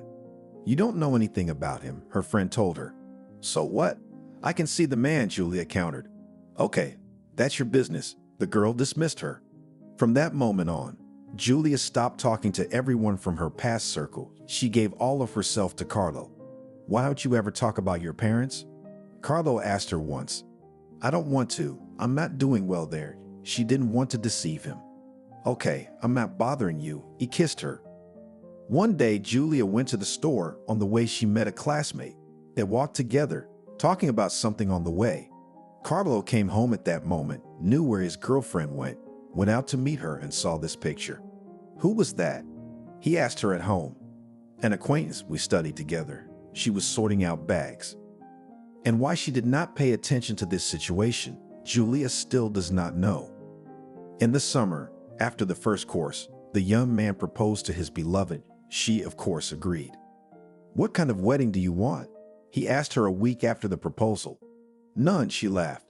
What do you mean? You're turning me down. You could see the guy was angry. I just don't want it. She was honest with him. Oh, you scared him, he exhaled. They filed the application. Julia was very worried that she couldn't tell her mom about it, but she thought she would definitely visit her sometime. After the marriage, the young people didn't go anywhere. They just went on with their lives. We're so boring, Julia said to Carlo. What do you miss? He asked. I don't know, she sat on the couch and shrugged. If you want, you can go out, he suggested. Well, she was going to ask him about it, but she didn't have the guts. The girls had been asking her to go out for a long time, and this weekend she promised them she would. That day she came home from school and started to get dressed up. In this skirt you will not go anywhere, stood in the doorway of the room husband. Why? The girl didn't understand. It wasn't short. Because I said so. He was insistent. Okay, she obediently changed her clothes. As Julia walked out, Carlo kissed her, said love, and closed the doors. It was so nice to get away from this domestic routine. Julia just danced. She didn't think about anything. She rested her mind and body. This evening she enjoyed her freedom. She was coming home and didn't expect what was waiting for her there. I'm home. She entered the apartment. Did you have a good time? Her drunken husband came out into the hallway. Carlo, you let me go, didn't you? She didn't know what was going on. Yes, I did. I thought you'd say no, that you'd spend time with me. His tongue was slurring. What's going on? She went into the room. There was a table by the couch, and on it were some shots and a bottle. I'm out. As you can see, I'm having fun. Who were you with? He grabbed her arm. What are you doing? You're hurting me. Fear appeared in her eyes. She remembered how her father used to beat her mother when she was a child. "Oh, he pushed her." Julia didn't wait for him to continue. She grabbed her shoes and ran out of the apartment. She didn't know where to go. There was only one option, the dorm. "Hello, can't you let me in?" she asked the janitor. If only for a visit. She looked at the desk clerks. "Thank you." Julia began to think about what she should do. When the former roommate came out to her, she quickly told her everything, asked her to find a way out. "So here is the address. There lives my good acquaintance. Say that from me and tell everything." She gave her a piece of paper. "Thank you." The girls hugged each other. Julia was scared to go because there was a guy there again, not a girl. But she had no other choice, so she went. "Hello," they met. Julia told Michael everything. He stepped in and let her spend the night. "Thank you." She thanked him in the morning she left. She thought she would never need his help again. Just as Julia thought, Carlo found her at her studies. While they were in public, he spoke to her affectionately, asked her questions, but without pressure. At home, it started all over again. The only consolation was that he was sober. "Why do you behave like this?" Julia could not understand in her head. Such a nice and caring, before the wedding, a young man became inadequate as soon as he put a ring on his finger. "And you?" He asked her a counter question. "What about me?" She looked at him. The conversation was not working. "Going everywhere, unknown with whom and where you sleep. Tell me, where were you today?" He came very close. At a friend's, she didn't want to lie because it could be worse. "You see, at a friend's," he emphasized the last syllable. Julia went to the kitchen. She didn't want to talk. It was all empty. The girl wouldn't prove anything. Carlo didn't go after her. After that, they didn't talk for about a week. And then Carlo came home with flowers. "What's the occasion?" Julia came out into the hallway. "I'm sorry, my love, I overreacted." He handed her the bouquet. Good, she really thought, that he understood and realized everything. But it didn't last long. There was a corporate party at her husband's work. "You're coming with me tomorrow," he told her. "I have an extreme session coming up. I can't not prepare for it." She looked up at her husband. "Nothing. One evening will not decide anything. Everyone will be there with their wives," insisted the young man. "All right," Julia agreed with him. The next day, she put on a beautiful dress, painted her eyes and lips, and went out to Carlo. "Wow, what a beauty you are." He opened his arms to hug her. "Let's go already," she laughed. The evening was fun. At first, everyone was just sitting around the tables, making speeches. Then the music started, and everyone got on the dance floor. Julia tried to behave so no one would say anything to her husband. "How I envy Carlo," a representative man approached her. "Yes," Julia turned to him, a smile on her face. "Yes." At that moment, slow music played. The man held out his hand to her. She didn't refuse. They started moving to the tune. At some point, Julia saw her husband. He was standing there, all red. His jaundices were going in different directions. "I'm sorry, I have to interrupt our dance," Julia said quickly to the stranger. "What a pity." He saw her off with his eyes. "What do you think you're doing?" Boiled Carlo. He was pretty drunk again. "Beloved, calm down." She was afraid that the scandal would start right here. "Let's go home." They walked towards the exit. The man who had just danced with Julia caught up with them. "Sorry, you left it." He held out the hairpin to her. "Thank you," she smiled. At this point, the young man couldn't take it anymore. He swung around and punched the man in the jaw with all his might. The man went flying, and for some reason, the image of Billy, whom her father had dragged into the room in bloody pants, came to Julia's mind. He yelled when he saw Julia running away from him. He caught up with her, waited for a cab to pull up, put her in the car, and they drove home. As always, Carlo was silent in front of anyone, but at home, he was on the loose. "Stop!" She yelled at the whole house, but no one could hear her. "What's wrong with you?" In the morning, Carlo went into the kitchen to get a drink of water. Julia was lying on the couch. When he didn't hear an answer, he walked over. He pulled the blanket open and recoiled, sat down next to her, grabbed his head. Julia lay there, her face resembling a bloody mess. "What have I done?" Carlo went to the phone and called an ambulance. Thank God, the girl was alive. They put her in the hospital. As soon as Julia felt a little better, could see, and walk. Without asking anyone, the girl just ran out of there. She drove home to her parents' house, thinking that if Carlo was there looking for her, her father would still intercede. Whatever their relationship, she's his daughter. "Hey," she came in the house. "What happened to your face?" her brother asked her from the door. "Nothing." She walked up the steps to her mom's house. Julia rushed to her Inga. She first hugged and then pulled her daughter aside to look. "It can't be," she cried. "Maybe. Apparently it's fate," she cried. "Everything will be all right. Ask your father for help. He won't refuse," the mother advised. The father, when his daughter turned to him, thought of nothing better than to send her out of the country.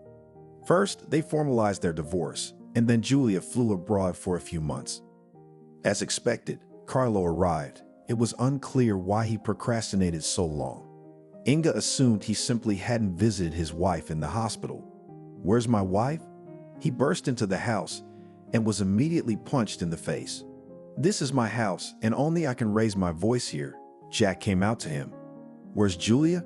Carlo clamped his nose. "That's something you'll never know," said the man sternly. "What are you keeping a guest on the doorstep?" Came out to them. "Arnold, come in." They all sat together in the house. In Carlo's hands was a glass with something strong. "Tell me, what happened?" Julia's brother said. Carlo began to mutter to himself that he was jealous and drunk. He couldn't help himself. "And the last time I broke the CEO's face, I got fired, and I couldn't get over it." He looked up at them. "Yeah, the story." Jack looked at him. He didn't know what to do. "Okay, Julia's not home. Here's my card. Come on, buddy. Go home. Call me if you need anything." Arnold escorted him out of the house. Carlo drove home. He had new friends now.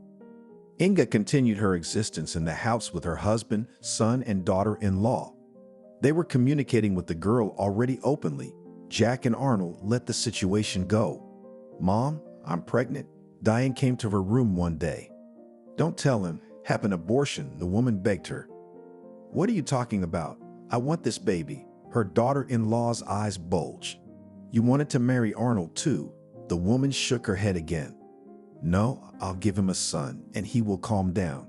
The girl stood her ground. As you know, Inge didn't care anymore. She was waiting for her husband to hit her someday so that she wouldn't wake up. Diana sat in her room. She wanted to share her joy with everyone. She decided to call an old friend. "Hello, Natalie," she said into the phone. "Diana, where have you been?" She was surprised to hear from her. "I got married and now I'm expecting a baby," she bragged. "How do you feel about us coming to visit you?" asked her friend. "I don't even know." She glanced at the door. "I don't want to hear anything. We'll come to your place tonight. You can meet your husband," Natalie said. "Arnold, we're having friends over tonight," she said quietly to her husband. "What friends do we have?" He was very surprised. "Mine from school." She thought he wouldn't mind. She had to socialize with someone. "Look at me." He gave her a look that sent shivers down her spine. Diana was glad he didn't forbid it. She got ready for the evening. Jack was frowning. Something had been weighing on him lately. "What's the party?" he asked. "We have friends coming," she said cheerfully, "and yes, you'll be a grandfather soon."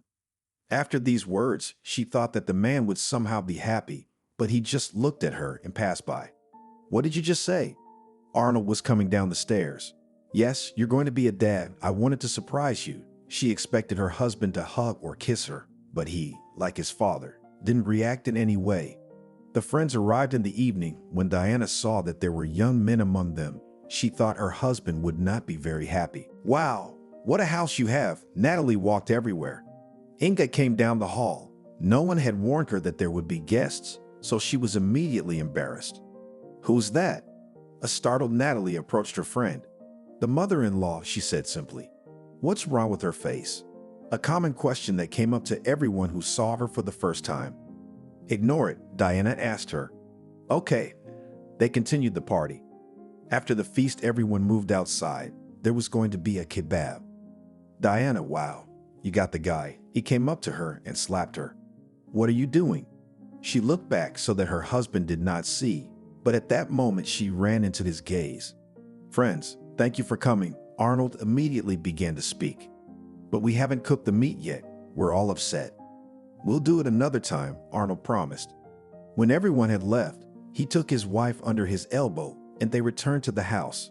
His father was gone, away on business. What do you think you're doing? You brought your lover into the house so you can see what a dear my husband is? He attacked her. What are you talking about? Diana already knew how it would end. Inga heard shouting downstairs, came out of her room and went there. Arnold, leave her alone. She's expecting a baby. She approached her son. What? Who's yapping? He turned to the woman. Don't, shouted Diana. At that moment, the young man hit his mother in the face with such force that she flew to the stairs and bumped her head. Don't what? Arnold was already upset. Don't touch. She covered herself with her hands, but it was too late. You'll know how to bring men into the house. He sat down on the sofa. When neither his mother nor Diana got up from the floor, he got nervous. His father wasn't around to ask for advice. The young man stood up, walking over to the woman first, blood oozing from her head. Get up, he prodded his wife. Fuck you. Diana saw that she was bleeding too, only downstairs she understood. Fuck you. I'll go to you now. And again the shock and darkness. The woman and the girl woke up in the hospital. Inga had a severe concussion and Diana had lost her baby. What are you doing? Jack started yelling at his son. You weren't there. What was I supposed to do? The boy whined. Okay, we'll figure something out. He pulled out a briefcase. When the doctor came in to see Inge, she was lying there staring at him with empty eyes. Will you be writing a statement? He asked her. What statement? She pretended not to understand. I see. He left the room. Diana was crying. She knew she didn't want to be with this man anymore, but how to get rid of him, she didn't understand. I write a statement or we get a divorce. She gave him an ultimatum. We'll see. He wanted to say something to her, but he turned and left the room. We have to do something, Jack said to his son at home. What do you mean? Arnold didn't understand. With your mother, she's got a bad headache. She won't do anything now, the man was sure. What's the plan? The young man was ready to listen. First, you must divorce your wife. You do not need her, only problems, advised the father. Well, I was going to do that myself, he admitted. After that, find your new friend, Carlo, I think, who lived with Dashka. We will give him the most difficult task, the man said point by point. Understood, Arnold smiled. After the conversation with his father, he began to immediately put the plan into practice. First, he went and negotiated a divorce. It didn't take long. Hey, he walked into Diane's room. What do you want? She was very angry with him. Here, he put an envelope of money on the table. I filed for divorce, you're free. Here's some money for the first time. Did he say everything? She looked at him contemptuously. Yeah, he didn't even say goodbye. He just walked out of the room, that's all. After that, he looked at his mother. She was lying in bed smiling. He realized what his father was talking about. Arnold left the hospital and immediately called Carlo. An unemployed guy could use the money. You got it? He talked to him. Yes, as soon as you call, I will be at your place, promised the young man. That was the end of their agreement. It remained to wait for Inga to be discharged from the hospital. They didn't have to wait long. Not even 2 weeks later, she was already home. Hi, Jack said hello to her. She just walked past him, humming something to herself. Crazy, Arnold said after her. Shut up, his father put his finger to his lips. In the evening, Carlo arrived. Now listen carefully, Jack began to say. Now you go to your ex-mother-in-law. Tell her you want to talk. As if you feel bad after the divorce with Dashka. Cry, bring tea. Beforehand, dissolve this in hot liquid. No one will ever figure it out. After his words, Jack gave Carlo a capsule with a clear liquid. Do I have to kill her? The boy was frightened. Think about it. Arnold showed him a thick envelope with money. And why do you need it? Did not understand the young man. After her death, we will receive the inheritance, said Jack. I see. Carlo understood everything now. Today, he spent the night in this house, and for tomorrow the plan was to be executed. Carlo went to Inga's room after lunch. He asked if he could come in. She smiled. Hello. He entered then uninvited. Come in. She sat him on a chair. Do you remember me? I'm your daughter's ex-husband. He was nervous, and Inge sat looking at him, happiness on her face. And then Carlo started crying. How bad he felt, how tired he was, and all the other things Jack had told him. "How about some tea?" he asked. Wouldn't say no, she looked at him. Now he left the room. In the kitchen he did as he was told. "There's our tea." He brought a tray of cups and cookies into the room. "Look, I had a delicious roll in the cupboard," the woman asked. Okay, he got up, but he didn't find any roll there. "Well, I have to go." They finished their tea. The young man got up from his seat and went to the door. At that moment, the woman just fell off her chair. Carlo came down the stairs. He was happy. Arnold handed him his fee. After that, he advanced home. "What now?" The son looked at his father. "We'll wait until night and take her out into the woods," the man said. Until then, Inga lay on the floor. All evening, Arnold agonized over what would happen to them if anything came to light. But he looked at Jack and realized that if he was calm, there was nothing to worry about. When night fell, they loaded the woman's body into the car and drove away. They drove far away so that no one they knew would find her. "This would be fine," Jack said. His plan was to leave the woman here and report her missing a few days later. Doctors would confirm that she was insane, left home on her own, got lost, froze, and died. "That's it, we have no more burdens." The man shook off his hands. "You're right." They got in the car and drove home. Early in the morning, the forester went around his property, looking to see if anything was caught in the traps. When he reached the edge of the forest, he saw a beast lying on the ground and came closer. Lord, he began to be baptized. He sat down and looked at the woman. He didn't know what to do with her. The old man pulled up his wagon. He loaded the woman into it. He was afraid that he would be blamed for the death of this unfortunate woman. He saw that on the outskirts of the city, there was a place where homeless people were fed and hot lunches were brought to them. So he decided to take the woman there. "Who are you?" Inga opened her eyes, and several overgrown and bad-smelling people were leaning over her. "We found you here," squeaked one of them. "And whom am I?" She looked at her hands. "She's not well at all," said an old man with a large beard. He might not have been an old man, but the look of him said so. Inga was lifted to her feet, dizzy and cold. She was shivering. "Come with me." The same man held out his hand to her. Good. There was no tooth on tooth. Inge poured hot tea, so she joined the company. "Don't you remember anything at all?" her new friends asked her. No, she shook her head and smiled all the time. Poor thing, everyone felt sorry for her. Everyone here was friendly. If food was brought in, pandemonium ensued. But when a cup of hot food fell into Inga's hands, she simply enjoyed it. She had a warm jacket. It was a few sizes too big, but it was so warm. "Come on," a man called out to her. Apparently, he was not all right in the head either, because he kept telling everyone that he was an academician. With him, Inga began to communicate closely. They were always together, sleeping, eating. "Where did you lose your fiancé?" The volunteers laughed. "Who brought hot lunches?" "None of your business," Inga answered them. Now she didn't look any different from her companions. She was wearing the same rags. It was impossible to walk in them, but no one offered her anything else. "And where were you from?" Sometimes Inga asked the boys, who were so kind as to pour tea and offer bread. "From the city." They didn't want to talk to her. "I used to live in the city too." The woman rolled her eyes. Good. They didn't believe it. In the evening, Steve, with whom Inga was always together, offered her a bottle. "Where did you get it?" The woman wondered. "It's not there anymore." He squinted slyly and took a sip.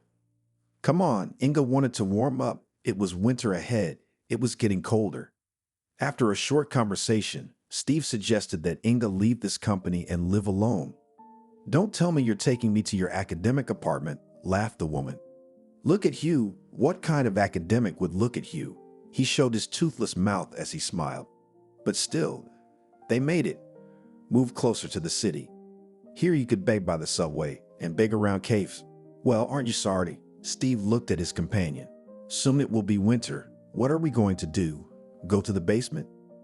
Inga asked him once. "Why didn't you say anything before?" "Exactly, it's warm there." The man tapped himself on the forehead. They came to one of the houses. The cellar was open, not like in many other houses.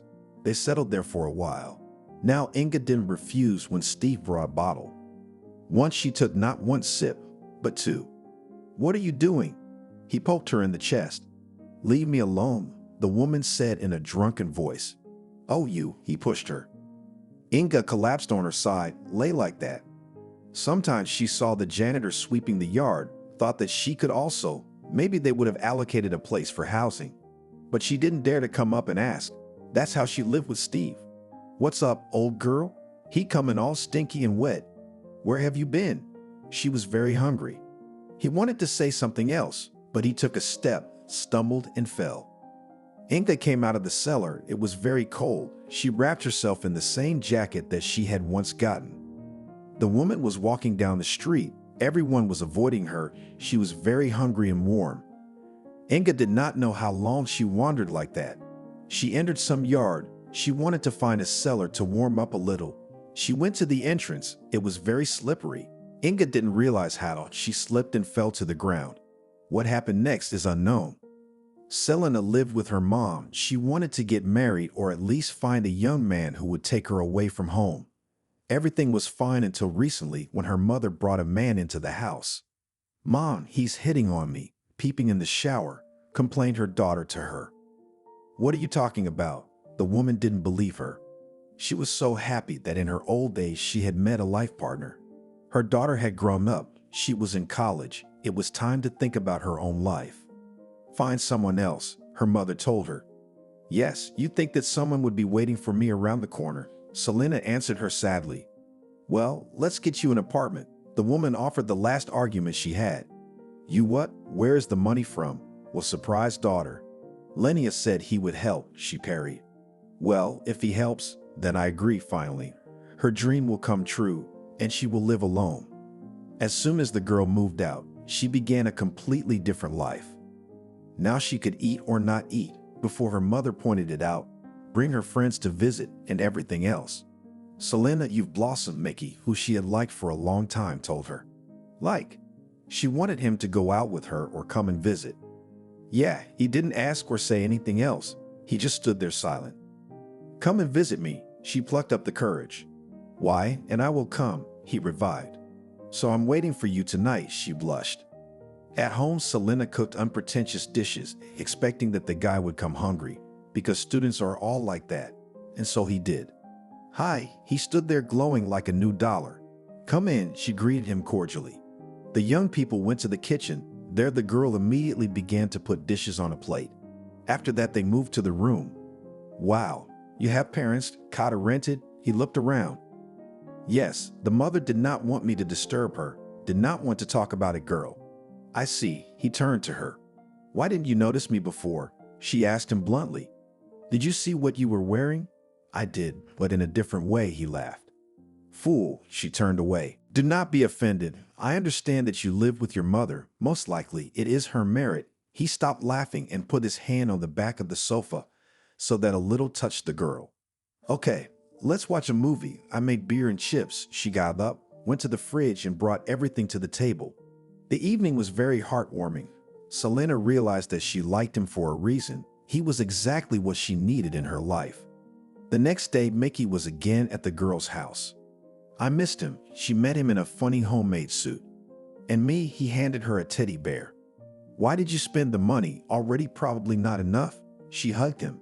At that moment, the guy pulled her against him. She looked up, and at that moment, Mickey started kissing her. From that day on, the lovers never parted again. "Are you going to school?" she asked him. "No, I don't want to." He stretched his hands to her, and when they made contact, the girl found herself in bed with the guy. And they weren't going anywhere together today. "We can't do this. We're in our final year. We have to get our diplomas at any cost," Selena said. "Nothing is going to happen over one day." Mickey kissed her. It felt so good, so warm in his arms. She watched and couldn't believe they were really together. "Why don't we go visit your mom?" Mickey suggested it. "Are you ready to propose?" She was happy. "Why not?" "Not yet, though." He wasn't looking her in the eye. "What's the matter?" The girl didn't understand. "No, just," he spread his hands. Selena didn't want to take Mickey's mom to visit unannounced. She'd called, said they were coming over. Her mother had gotten excited. Then the girl let Mickey know about it. How exciting, they were going. "I don't see what the big deal is," she shrugged. "Hello." They entered the house where the girl's mother lived. Hurry, things would soon get cold. The mother was waiting for them. Richard was already sitting at the table. He was smiling. Well, what, daughter, are you going to get married? Her mother asked her. Wait, we haven't finished our studies yet. Selena made a serious face. It's okay. You'll get your diplomas, get a job, and then you'll start renting an apartment yourself, and you'll get married, the woman reasoned. To be honest, Selena didn't expect anything else from her. She looked sadly at the woman who had loved her as a child, strictly brought her up in her youth, and now what? That Richard had come along and everything had gone to shit. We should probably go. The girl stood up. She looked at Mickey. Where to? We haven't tried anything yet. You could see that the guy was getting into the confidence of his future mother-in-law. There, you see, the guy says smart things. Got the mother on his side. Good. Sat back down Selena. After that, it was only Mickey who talked at the table. He talked about his academic success and everything else. In the evening, they finally left the apartment. Why did you want to go and visit them? Selena wondered. Just to get acquainted. It seemed like he was really telling the truth. Well, they came home. There was no mood to talk about anything. As time went on, school continued. Things with Mickey became monotonous. Before, they were always going out having fun, but now they were just sitting at home. Mickey, we used to have fun together at home, she told him. What's different now? He didn't understand. That was it. She couldn't help herself. That evening, the guy got up and left. Selena cried, tried to call him, but he didn't answer. What was going on in her life? Why was she like this? She'd gone from being a kind, helpful girl to some kind of freak. She thought it over, and the next day, while studying, Selena approached Mickey. I'm sorry, I snapped. It's all come up, Mom, the house parties. She stood in front of him guilty. Come here, I'm sorry too. He hugged her. From that moment on, they had a different relationship. By graduation, the guy proposed to Selena. He became something else altogether. He'd go out at night, come back late. Selena felt sorry for him, thought he was depressed. Congratulations, she kissed her husband-to-be, both holding diplomas. And he was happy. A very different happy life was beginning, Selena thought. But it turned out that this happiness was only her own idea. When are we going to apply? She asked Mickey. I don't know. You want to do it tomorrow, he shrugged. Selena looked at him. He was always sad. Nothing was working out for him, or he didn't want to do anything. She found a job quickly. The pay was good. The staff was normal. That's it. There is nowhere to pull. Let's go to the registry office. One evening, she said to him. Come on, he followed her like a dog. Mickey, I can't take it anymore. Tell me what's going on. She couldn't understand it. It's okay. That's all he answered her. I can see something's happened to you. Selena stopped in the middle of the street. She didn't go anywhere that day. Mashka, hi, can I come over? She called her friend. Of course, she agreed. That evening, Selena and Maria sat in her kitchen and drank wine. The girl told and told. She was crying. She couldn't stop. What are you so killed? Sit down and talk. The friend was incomprehensible. What is difficult about it? He doesn't talk to me, you know. Selena raised her tearful eyes. She got home late. Mickey was already asleep. The girl lay down next to her. Cats were scratching at her soul. That day started as usual, but how it would end, the girl could not even guess. Selena, we need to talk to you, Mickey told her at breakfast this morning. It's about time. She looked at him. I'm leaving, he said. What? She even got up from her chair. I have another. He lowered his eyes to the floor. Mickey, don't lie to me. Tell me what's wrong with our relationship. She couldn't believe it. The night you and I had our fight and I left, I met a girl at the bar. I don't know how it happened. We were drinking heavily. We went to her house. That's where it happened. After that, she started calling, I answered. He told it like he was being interrogated. So, if you don't want to, you don't have to be with her, do you? She couldn't understand what was happening. She was dizzy. She's having my baby, he said at the end. God, how could this happen? Selena cried. Mickey was packing his things, and Selena was getting ready for work.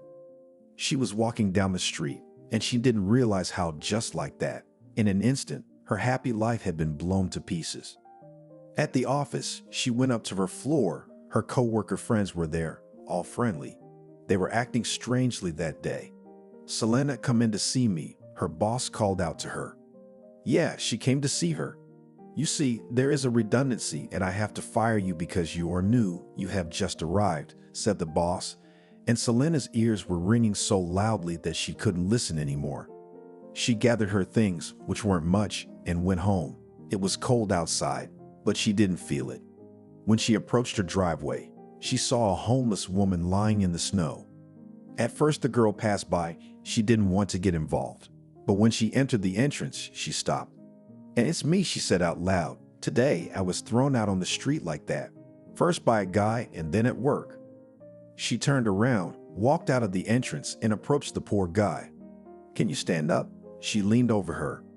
When the woman did not answer, she dragged her into the entranceway, which she managed with difficulty. The snow was easy, but then the hard part began. Selena was exhausted to the point of tears, but she did it. The woman was warm now. I hope you are doing well. She got up and walked. She heard the woman moan. Are you very sick? Said the girl and took a few more steps. Help, said the homeless woman to her. And where did all this come from today? She came back. Can you get up? Again she repeated her. She realized that she could not drag her to the floor. Give me your hand. Inga couldn't open her eyes. Everything was spinning in front of her. Get up. Selena grabbed the railing so she had a foothold and gave her other hand to the woman. She somehow got up. Selena, overcoming her disgust, led the tramp to her home. I'll do a good deed. Maybe karma will get better, she said aloud. At home, she put the old woman on a chair and brought her some water. When the woman took off her shoes, the landlady plugged her nose. God, when was the last time you bathed? She asked rhetorically. Is there anything hot to eat? The woman asked. Now come in. The girl even liked the whole situation. Now she would come home, would be alone, crying, suffering, remembering, and so, at least some company and no time to think. Inga took off her jacket, which had grown attached to her, and followed the girl. Here, the soup, yesterday cooked, she said, and then thought that she probably ate worse, smiled. Inga ate the soup as if she had never tasted anything better in her life. Take your things off, I'll throw them away and find you something else, Selena asked, because when they got into the warmth, they started to smell so fragrant it made her eyes water. Wow. She saw the scars on the tramp's body. You've been through a lot. Don't mind her. Inga was standing in front of her completely naked. Who did that to you? Selena got up, went to the room, brought a robe, but did not give it back, but made the old woman go to wash herself. Why did you let me in? Inga asked the girl. I could steal something from you. Take it. She waved her hands. No, I don't need anything. Thanks for everything. Can I have my jacket back? She got up from the chair. No, I will not let you go anywhere.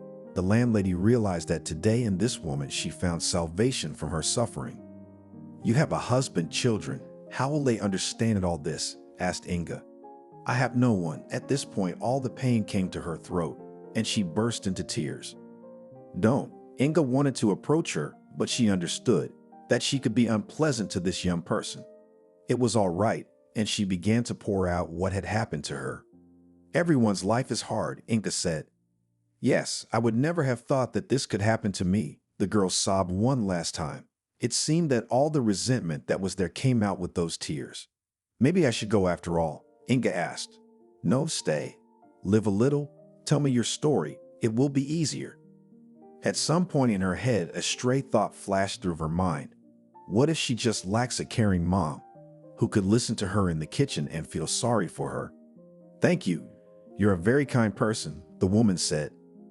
Selena made her a bed on the floor and lay down on the bed herself. They did not speak again that evening. Both were exhausted. They went to bed. In the morning, Selena didn't need to be anywhere else. She got up and smelled the smell from the kitchen. What are you doing here? She walked in and saw the cheesecakes on the table. She took one, and though it was very hot, she took a bite. Eat. Don't hurry, said the woman gently. Who brought you here? Laughed the girl. I don't know, and you to me? Inga sat down opposite her. We didn't even get acquainted with you yesterday, the landlady said. My name is Inga, said the woman. And I'm Selena. Tell me what happened to you, she asked. It's a very long story, sighed the guest. I don't need to go anywhere. I'm in no hurry, I think you are too, laughed Selena. Okay, not at the one. It started a long time ago. How long? Selena began to speculate in her mind. If she looks like that, then how many years has she been suffering? Not as long as you might think. Inga smiled softly. Okay, I'm listening, nodded her interlocutor. About 30 years ago, gave out the woman and looked at the girl's reaction. What, you were young then? So you are not so many years old. Why then? She shut her mouth with her hand. I met my future husband, she began to tell, and got to the point where he came back from prison. What? Straight cut off? The girl looked with big eyes. I don't know. I didn't go into details. Only after that I had hell on earth. As soon as my husband and son did not mock me, she tilted her head. A stingy tear rolled from her eye. And how did you survive all this? The girl was silent. I don't know. I even tried to hang myself, but I didn't have the will, she said, asking him to let me go, but Jack kept me at home like a slave. And then it happened that my son attacked his wife. I interceded. He pushed me away, hit my head, ended up in the hospital. Terrible. Those were the only words Selena said. But for me, it was a step to salvation. When I woke up, I pretended like something was wrong and I didn't understand anything. I smiled all the time and did things I didn't understand. At home, they stopped taking me seriously, didn't pay attention to me, and I just needed it. She was getting angry with every word, so she was angry at the men in her family. I see. Spinal rubbed her hands. Yes, so they planned to get rid of me. They were discussing the plan. I wanted to come down at that moment. I heard it and froze. My ex-brother-in-law was going to poison me. I prepared myself. While he was in my room, I switched the capsule in his pocket for an ordinary sleeping pill. When I drank tea, of course, I fell down. They thought the deed was done. Inga stopped, drank tea, looked at Selena. And what next? She was already so engrossed that she was interested in everything else. I'd, of course, do not know it, but I can guess. I was taken to the forest. Imagine my own son. Okay, husband, but a bloodline.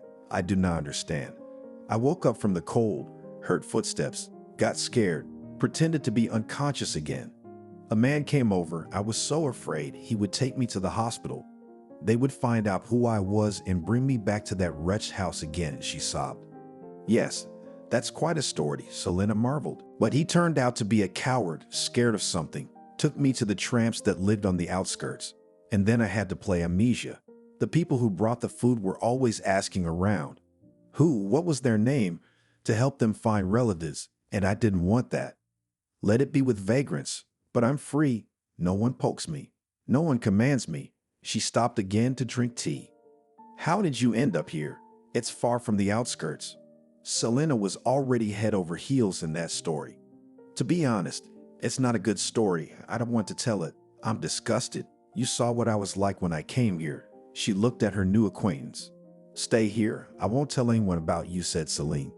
I need your help, Inga asked. Sure, whatever you want. The girl turned to listen. Need a good lawyer, I later, but I can pay. Waited for an answer after this question. I have one acquaintance. She remembered about Richard, Mom's boyfriend. He was just engaged in legal affairs. If you help me, you won't regret it, the woman said. All right, I'll try to talk him into it, the girl promised her. After that, everyone went about their business. Selena left the house after a couple of hours, and Inga just sat in an armchair and read a book. She thought everything over. The main thing was to get help, because Jack could do a lot. He agrees. Selena came home. What did you tell him? Inga wondered. Nothing of what you told me, just pressed on pity, admitted the girl. Well then, the war begins, clenched her fist, the one who had been bullied all her life. There was so much anger at the native people that even words cannot express. Richard, when he came to visit, he doubted for a long time that this client would be able to pay him, but he liked the story so much that he decided to take the case. You and I will file a statement, indicate there that they abused you, tried to kill you, and everything else, asked the man. Yes, that's right, she agreed with him. Do you have any witnesses to any of this? It was important. Yes, the ex-sister-in-law.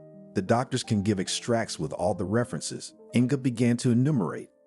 Great, consider it a done deal. He snapped his fingers.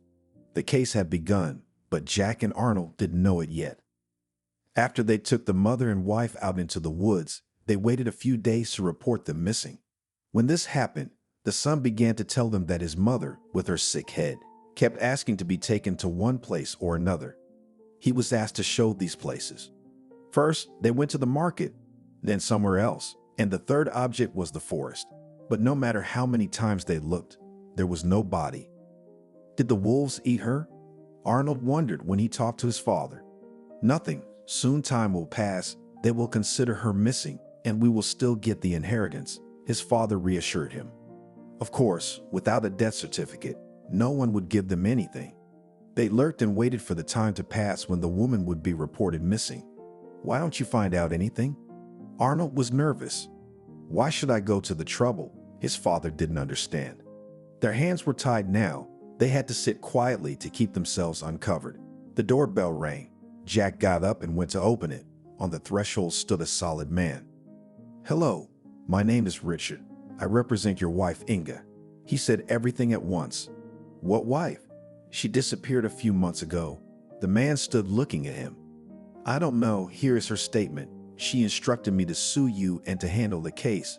The lawyer spoke politely. "I don't understand anything. Come in." You could see how the hands of the master of life trembled. "Here, you can familiarize yourself with everything here." He held out a folder with documents to Jack. Arnold was curious too, so he came over. "It's all the ravings of a madman," he said. "My wife has been having trouble with her head lately." "That's not true, and the doctors can confirm that she's fine." He pulled out a certificate. "What's going on here?" The man turned to his son. He only shrugged his shoulders in response. "Well, I've notified you. The lawsuit has been filed. Wait for the summons. I don't advise you to run away." Richard smiled before leaving. "And what? Tell me, what were their faces like?" Celine couldn't wait for the man. Though she disliked him, it didn't matter now. "What do you think?" He laughed. "Can you imagine? They are sitting waiting for the inheritance to pass into their hands. And then on top of that, the lawsuit," laughed the girl. "Stop it. He who laughs laughs well," said Inga. She sat and listened to Richard. She had the same joy in her soul, but she was not used to show it. "Great. I think we're in a winning position." The man said goodbye to them and drove home. "He's nice," Inga said. "And what he takes you all for," snorted the girl. They waited for the lawyer to call. The woman needed clothes to look decent at the trial. Selena decided to splurge. She trusted the lady. The hearing was scheduled in a month. When Jack saw Inga, his eyes almost popped out of his orbits. She wasn't as beautiful as she used to be, but she held herself with pride. "Mother, how can you slander your own son?" Arnold shouted at her. "And when you beat and humiliated her, did you think about it?" Selena put in her word. "Who are you? Who are you anyway? You've got your mom's money, so you made it all up."